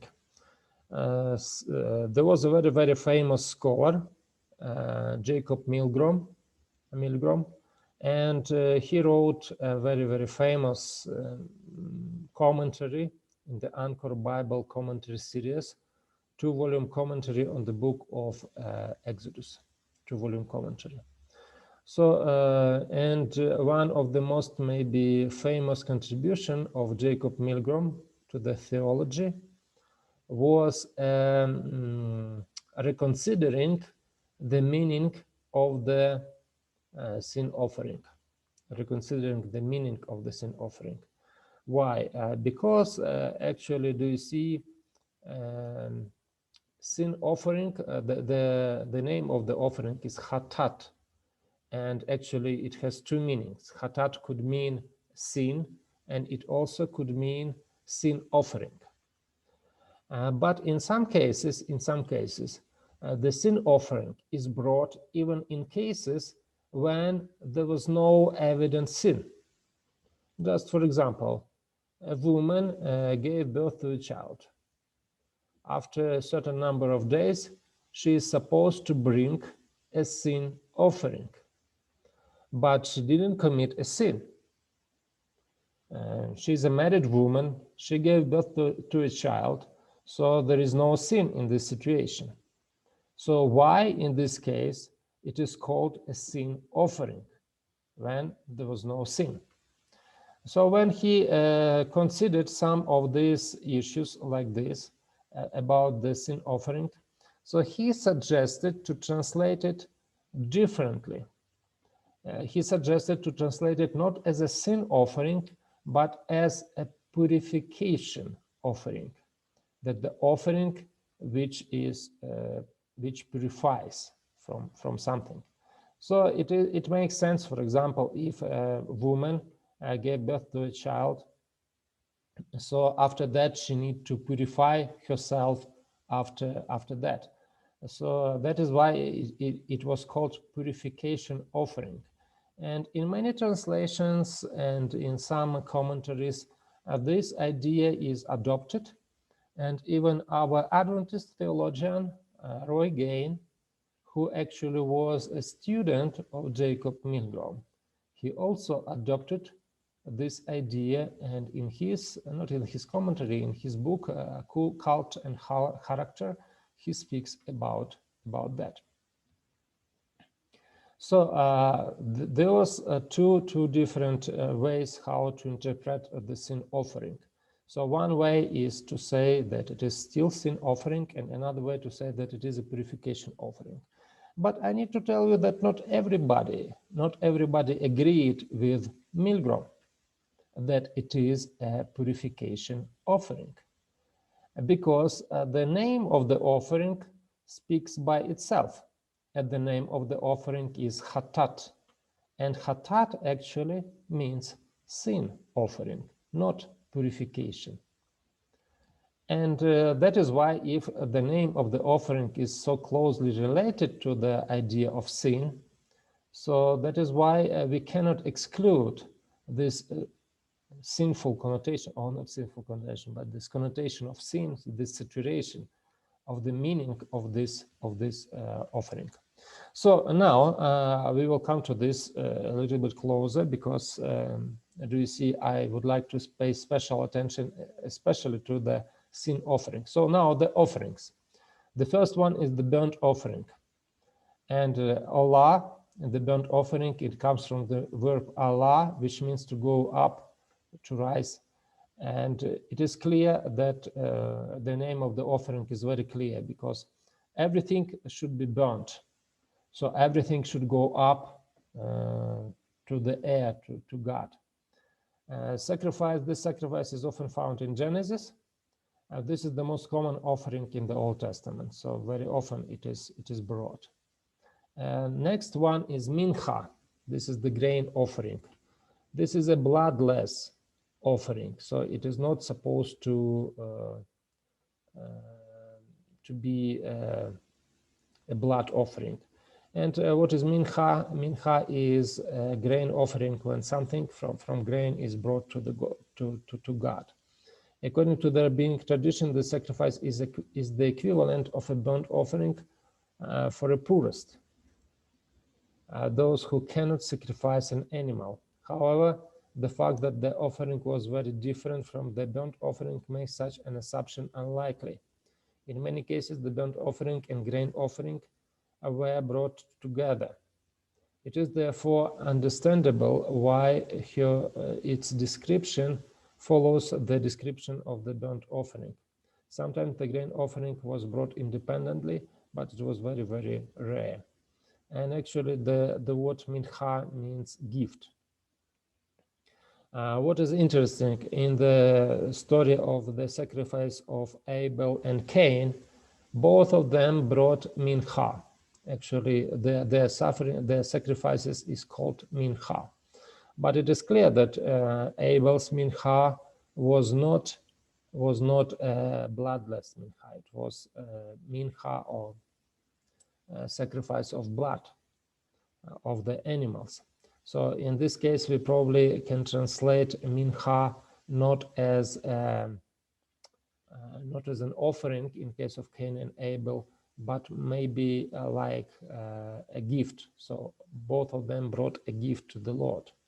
And mincha of Abel was actually the burnt offering, and mincha of Cain was the mincha, but it didn't point out to Jesus. Okay, the next offering is a peace offering, Zebach Shalamim.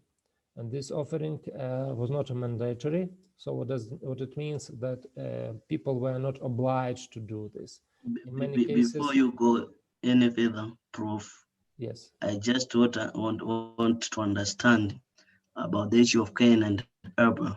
Yeah. We said that the only problem of Cain's maker was that it was not pointed to Jesus, or what was actually there. Mm-hmm. Because if we are seeing like this, that there is also grain offering and the burnt offering, it means they all offered. But what was the problem? Yes, so maybe, yes, the problem was, in case of Cain, that actually, do you see the problem? Of course, it started earlier. And as I explained to you, most probably the problem was that from the very beginning, Cain didn't want to be a priest. So he didn't want to perform the role of the firstborn. But later on, he wanted to get it back, the firstborn right. And the fact that he brought the offering, which actually was not qualified as good by God. So it says that he had some problems. And do you remember this very famous verse when God speaks to Cain and says, so why are you sad? So definitely God showed him that he didn't accept his offering, and he didn't accept his life, his behavior. And after that, God said to him, why are you sad? So if you do good things, you lift up your face. But if not, there is a sacrifice, yes, or not the sacrifice, there is a sin. But you should have a dominion over it. So actually God wanted to show Cain that he is not right.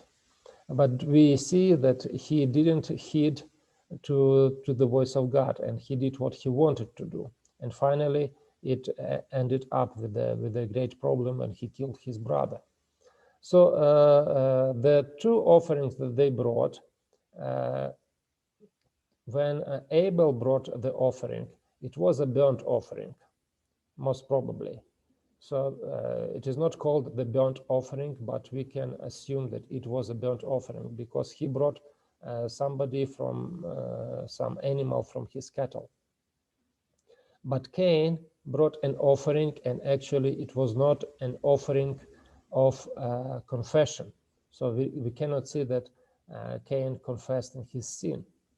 So that is why God told him that if you do something bad, you commit a sin and you need to repent. And in order to repent, you need to bring proper offerings. But we can see that Cain didn't do this. Okay? Did I explain? Exactly. Okay, so now the Zabach Shalamim, this is the peace offering. And as I told, it was not a mandatory offering. So it means that it was the willingful offering. If I want to bring this offering, I can do this. If not, yeah, I cannot do this.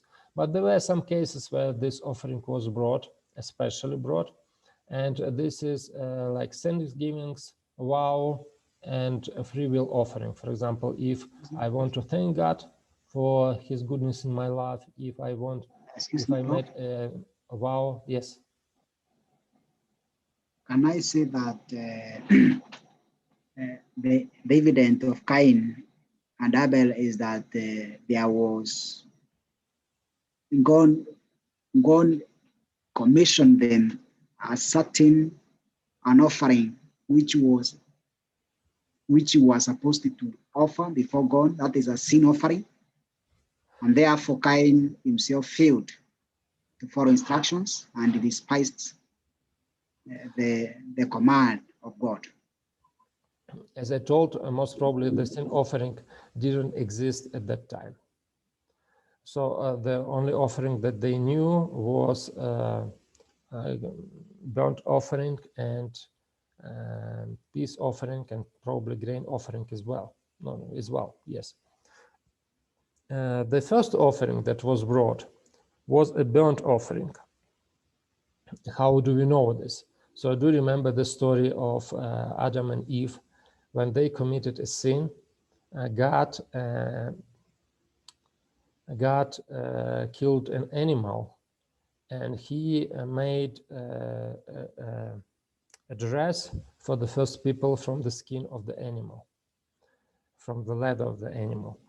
And actually, this exactly fits the description of the burnt offering. Because if somebody wanted to bring a burnt offering, the meat of the offering should be completely burnt, and the skin of the offering is given to the priest. So this episode actually tells us, first of all, that the first offering that was brought, it was a burnt offering, and it also tells us that Adam still was considered a priest even after the fall. So he still completed the priestly functions. That is why we can say that the offering that was known to the people, to the first people, was a burnt offering. And they knew that they were supposed to bring this kind of offerings. But it is clear that Cain violated this order, and he wanted to do what he wanted to do. And he brought another offering. and it is called mincha. And mincha, it is clear that it is not bloodless offering. But for some reasons, I don't know why, the author, Moses, says that Abel also brought mincha. So it was also a mincha. So that is why I suggest to translate it not as an offering, because in this case we need to translate it as a grain offering, for example. But maybe it's better to translate as a gift that they brought to the Lord. Okay? Did I answer the question? Yes, Prof. Okay, so now, yes, what about the, excuse me. So this sacrifice was not part of the daily temple ritual. Only during the Feast of Pentecost it was required, while the burnt offering and grain offering were brought daily. So the burnt offering was supposed to be brought twice a day, in the morning and in the evening, and it was a kind of indication that the burnt offering should be always burning at the altar. It takes time to burn the body of an animal. So most probably it was like this. So in the morning, the priests brought a burnt offering, and it was burning, slowly burning till the end of the day. And in the end of the day, when it was almost completely burnt, they brought a new offering. So in this case, the offering was always burning at the altar. And it is, of course, symbolizes Jesus Christ. And it symbolizes that his offering is always effective. So at every moment of the day, this offering is still valid. So he brought his perfect offering for all of us. Yes, so that is why the burnt offering was supposed to be brought every day, twice a day, every day. But the peace offering was not like this, and it is required only for some occasions, like a Feast of Pentecost and some other issues. Another fundamental difference was that the person was brought this sacrifice, who brought the sacrifice could eat some of its meat. The meat of the burnt offering was burnt on fire. The grain offering was partially burnt, partially eaten by the priest. The meat of the peace offering was only partially burnt. Some of it was eaten by the priest, and some of it was returned to the person who brought it. Therefore, the peace offering was a kind of a festal offering. So when people wanted to make a celebration, they can bring it. And what is also important, all these three offerings are described in the Bible as a pleasant aroma before the Lord. So all these three offerings are described as a pleasant aroma before the Lord. But it is not stated about the two other offerings, I mean the sin offering and the guilt offering. Now, when we speak about the structure of the account, we can see that this passage, chapter 4 and 5, is presented as a separate subsection or something new, because the phrase, "and the Lord spoke to Moses," functions as a separator in the book of Leviticus. And we can see that the first three offerings come under this title, "and the Lord spoke to Moses." And after that, in chapter 4, we can see the same phrase, "and the Lord spoke to Moses." So it looks like this is the beginning of the new section. And the structure of the passage, Leviticus 4 and 5, is different from the structure of the previous account. So what it means, it is previous.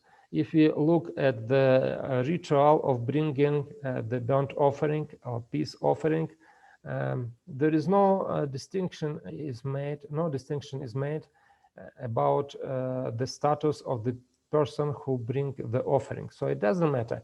Is it somebody like a chief among the people? Is it a high priest? Is it just an ordinary people? So it was the same for everybody, the burnt offering. But when we look at the sin offering and guilt offering, there is a differentiation between the status of the person who brings it. Whereas the earlier chapters organized around the sacrificial victim or the sacrificial offering, so that the more valuable animals are dealt with before the less expensive. In this chapter, the value of the animal occupies a secondary place. Here, the most important distinction is between inadvertent sin and sin of omission or deliberate sin. The status of the sinner who brings sinners who bring the offering is also important. This is what Gordon Wenham says in the book of Leviticus. Yes, and we said about this. So Hatat, the sin offering. The same word is used for both the sin and the sin offering. Jacob Milgrom believed that this is a purification offering, and he gave some examples when it is used. However, it is impossible not to take into account the fact that in Hebrew, the same word is used for the sin and for the sin offering. This connection should indicate to the relationship between these two concepts. And there is another problem. If a person committed a sin and he could bring the burnt offering. Okay, so we already answered this question, but not completely. Yes, so now we come to this question. So why was the sin offering needed? So and also one more, it seems to me it is not here. No, it is not here. If anyone sins unintentionally in any of the Lord's commandments about things not to be done and does any one of them. So first of all, I would like to say something about this phrase unintentionally. In Hebrew, it is the phrase which sounds like beshagaga. If somebody sins beshagaga, and it's very difficult to understand what this word beshagaga means. So bet is the preposition in shagaga. What does shagaga mean? It is not very clear. Usually it is translated as undeliberately or unintentionally. So if a person commits an unintentional sin. But I would prefer to translate it if a person committed a sin by mistake, something like this, not unintentionally. Why I would prefer this translation? Because do you see in what kind of sin you can do unintentionally? Not so many sins that we can do could be done unintentionally. So usually when we commit a sin, we do it intentionally. I mean, we do it with a clear understanding that this is a sin. For example, is it possible to commit adultery unintentionally? I don't think so. Maybe it is. Yeah, no, of course it's impossible, yeah? Or how can you worship idols if you know the commandment? How can you worship idols unintentionally? It's also hardly possible. Maybe it is possible to kill unintentionally, like, for example, just it was an accident or something like this. But do you see, not so many sins that we can do unintentionally. Usually, when we do a sin, we know that this is a sin. So that is why I would suggest to translate this not as an unintentionally, but as a sin because of the mistake, And what is also important to when we look at the Hebrew text of this verse, Leviticus verse 2, chapter 4 and verse 2. Let me open it for you.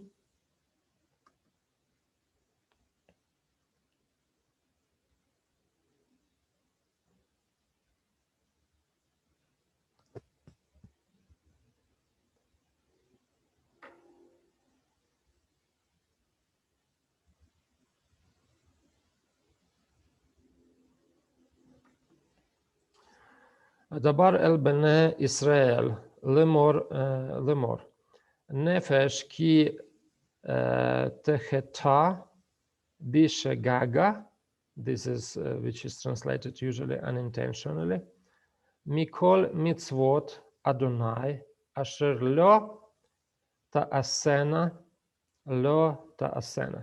So I would like to pay your attention to this expression, לא תעשנה. Do you see, this is actually lo plus imperfect, or lo plus yictol. Lo plus yictol. And this is exactly the form of the commandments in the Decalogue. Lo, okay, let me open it.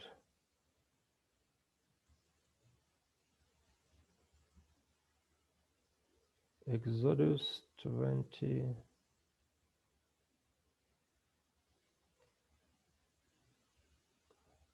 Okay, for example, lo tirza, don't kill. Lo tinaf, don't commit adultery. Lo tignov, don't steal. Lo ta'aneh bereacha ad sheker, do not pronounce a false witness. Lo tachmod, do not desire, do not want. So do you see, this is the same structure, lo plus imperfect or lo plus yictol.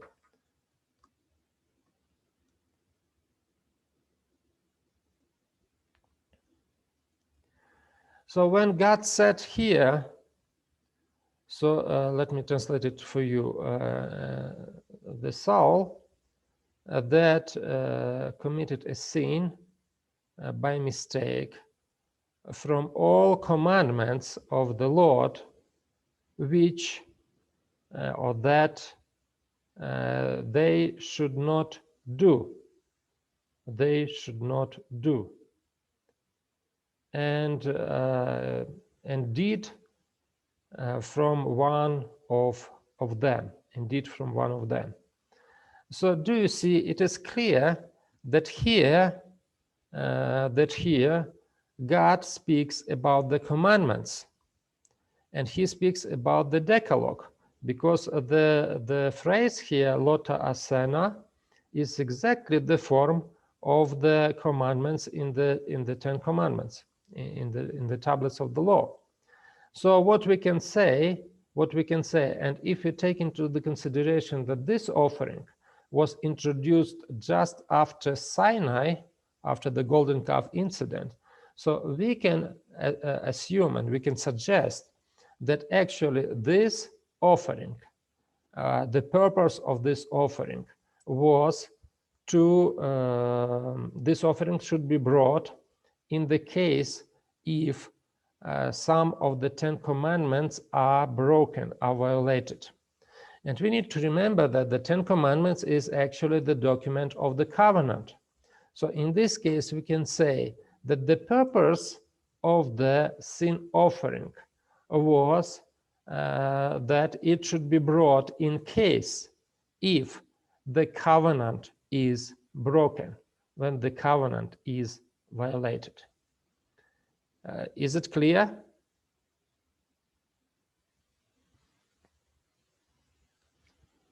Yes, Prof. Yes, Okay. yes, Do you have any questions about that?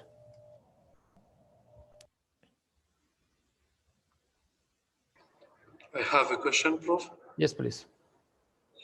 When you say in case, so when the covenant is broken, Do you mean when the 10 commandments are broken or something else?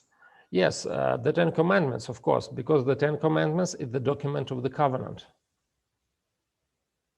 So Okay. if the covenant is broken, or it means one of the commandments is broken, so in this case, a person is supposed to bring a sin offering because he committed a sin against the covenant. Okay, thank you. So, and I think that the purpose of this offering was exactly like this. So it was offering for the violation of the covenant. And of course, there is another question. So in this case, why do we have the same offering, for example, after the purification of needed for the purification of the woman? This is a good question, and this is a very, very important question. And what is also important in this case is that do you see this sin offering was connected somehow to the death, and many things in the Old Testament were connected to the death, and maybe it is not for the sin of the woman it was brought, but it was brought because of the sin, because of the violation of the covenant that was done a long time ago, and we can somehow to connect it to the sin of Adam and Eve. Maybe, I don't know. I don't have a full explanation of this, but this is how I understand the sin offering. Okay, so now our time is over, and if you have any questions, asking, please. Yes, please. Yeah, I have a question. After the sin offering was established, was there any time someone could come or could bring the peace offering, or the peace offering was removed? No. If it was not removed, any offering was removed. If it was not removed, when or yeah, when time one could come with that kind of offering? Pardon? If it was not removed, when time or who can come with that, and in which time could someone give that kind of offerings? So as I see, and it is clear, so the Hatat offering or sin offering should be brought in case if one of the commandments is broken, or in other words, when the covenant is broken. Okay? So this is how I understand the sin offering. I'm asking about now peace offerings. Or peace offering. Peace offering, there were several cases when the peace offering was prescribed. For example, if I made a vow and I wanted to release myself from a vow, so I have to bring it. If I just want to bring an offering, so I can do it. If I want to make like a feast for my family, I can bring this offering, and part of the meat I can eat myself. So you can read chapter 7, and it describes all the cases when the peace offering is brought. And during the time of Tabernacle, the Feast of Tabernacle is also, or no, the Feast of Pentecost was brought. Okay. Okay. Any other questions? Nowadays, do we really offer a peace offering?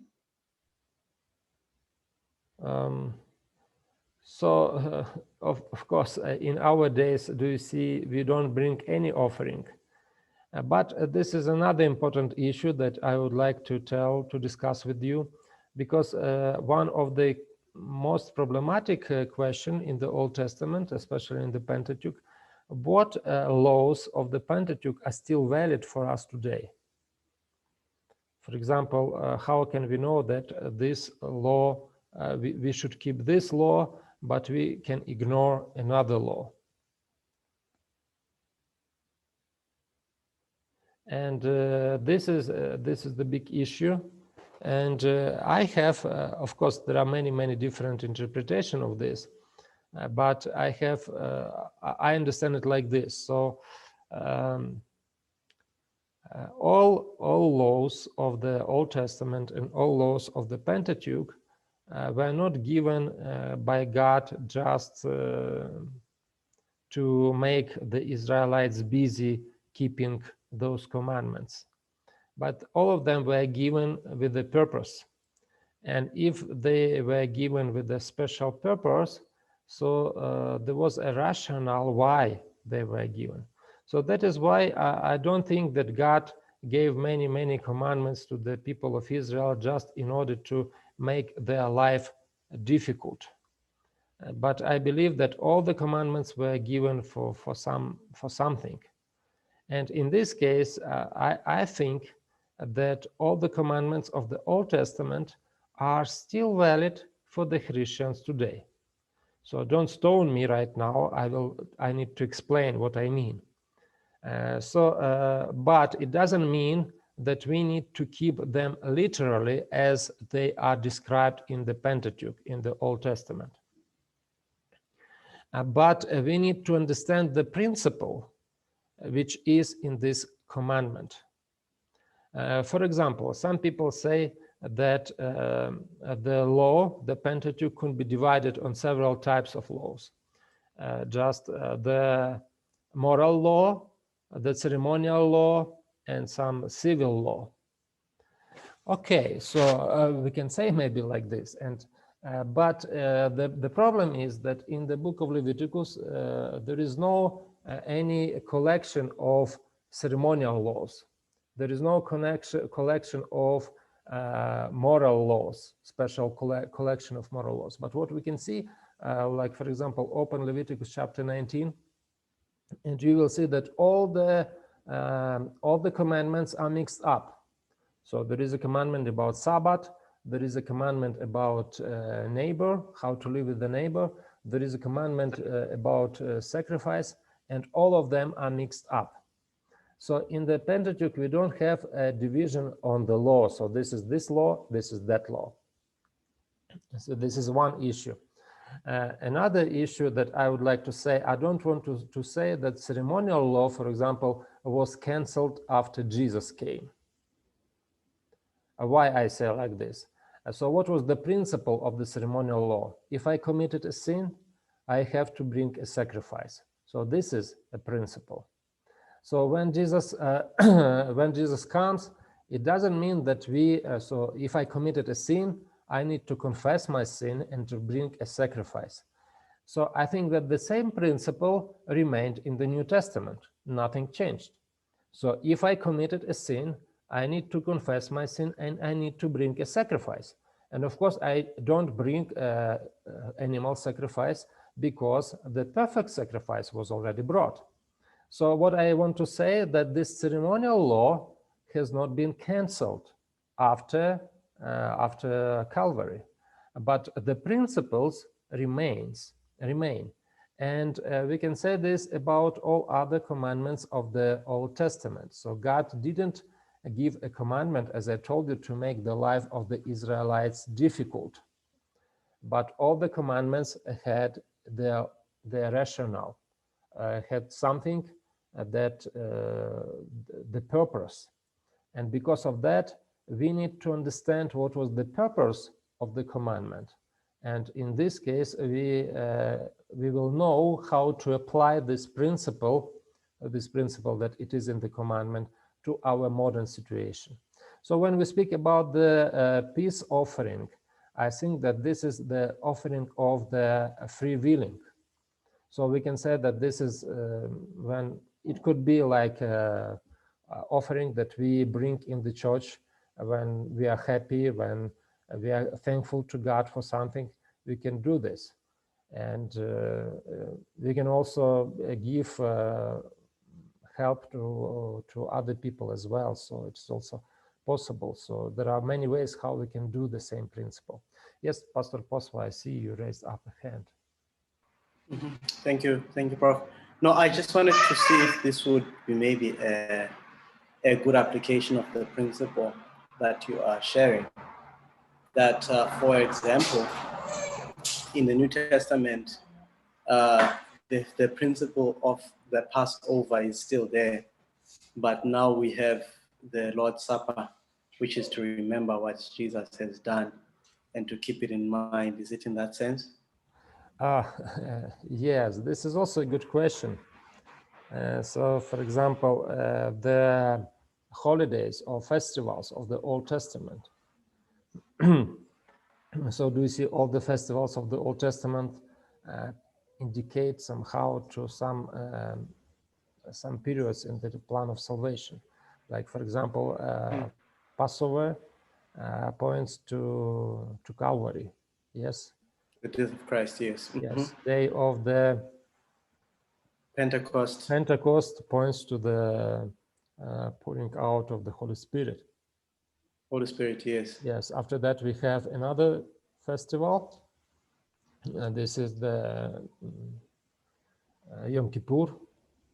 It Yom points Kippur. out to the to another period of time, and this is the Judgment Day. Yes. Yeah. One more festival that remained in the Pentateuch is the day of Sukkot. Feast of Tabernacles. Yeah, Tabernacles, and it also points to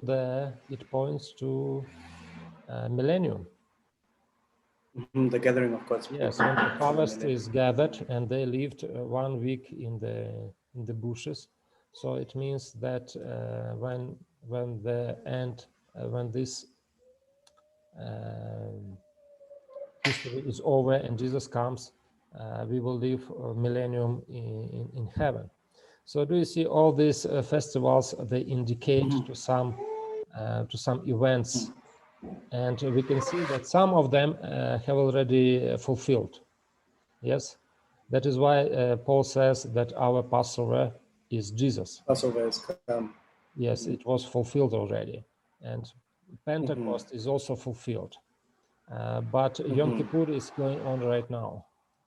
And the Tabernacle, Feast of Tabernacle, is supposed to be in the future. It's still coming. Yes, it's still coming. So in this case, I think we need to think how we need to apply this principle in our lives. And I want to be honest with you. I don't know how to apply all the principles in our lives. For example, we keep the Sabbath, yes, but we do not keep the Sabbath in the same manner as the Jewish people did it. For example, they were prohibited to light a light, to have a light in the not to have a light. They were prohibited to make a light on Sabbath day. But none of us keep this commandment, not to make light. So everybody of us, if we need to make a light, we turn on lights in the evening on Sabbath. We heat up our food on Sabbath, and we also make a light. Yes. So, but I believe there is a kind of a principle here that we need to understand, because I don't think that God gave this commandment to the people of Israel just to keep them in darkness during the Sabbath day. So it doesn't make sense. It should be a different rationale for this commandment. And for us, it is important to understand this rationale, this purpose, and to apply this purpose to our day. Because do you see, sometimes people say that God gave the law to the people of Israel, and this law was like a burden for them. But I don't think it's correct. God didn't want to make a burden for his people. So although he says, he even said that he loves people. It is my people. I love you. You are my chosen people. So I don't think he wanted to make their life difficult. That is why I believe all the commandments have some rationale. And one more thing I would like to add. When we speak about the book of Leviticus, when we come to the Leviticus chapter 11, so it is the law about the food. Clean and unclean. Yes, and actually, if we say that if we divide the law on like ceremonial law, moral law, and civil law, so what kind of law is this? Some will say it's health laws. Health law, yes, it's a health Yes. law. Yes, yes, we can say that this is the health law. Yes, but why do we keep this law? Because we do not keep some other health laws that are in the Pentateuch. Yes. So if it is just related to hygiene, to the health issues, just for example, there is a law if a woman has some special days, she is not supposed to be in public. Yes, and it was also somehow connected to the health issues. But today we do not keep this. Nobody keeps this. Yes. Is it not because there are sanitary provisions so that they could be around, but still not endanger their own health? Or if a woman gave birth to a child, she is supposed to sit at home for 40 days or even more if it is a girl, if the girl was born. So, but nowadays nobody keeps this. Okay, but it is also somehow connected to the hygiene, to some other issues like this. Yes. So but I think the principle was good, Prof. Let me share, for example, in my culture, there's a certain amount of time, I think the first month or so, where the child and the mother are not supposed to be seen by outsiders. And then it was then people can come and see them like after a month or so. Yeah, it's a good way. And the rationale is because the baby's immune system is still building up. So seeing too many people can endanger them. It becomes worse when the babies are premature. So I think that what you are saying is that once we start thinking through the laws, in understanding that God was not just trying to make, let me see how many rules I can make for them, then I think we can still apply the principles today, even though it may not be in exactly the same way as the Israelites. Okay, thank you very much. So, I have to go because I have one more class at 2. So now let us finish for today, and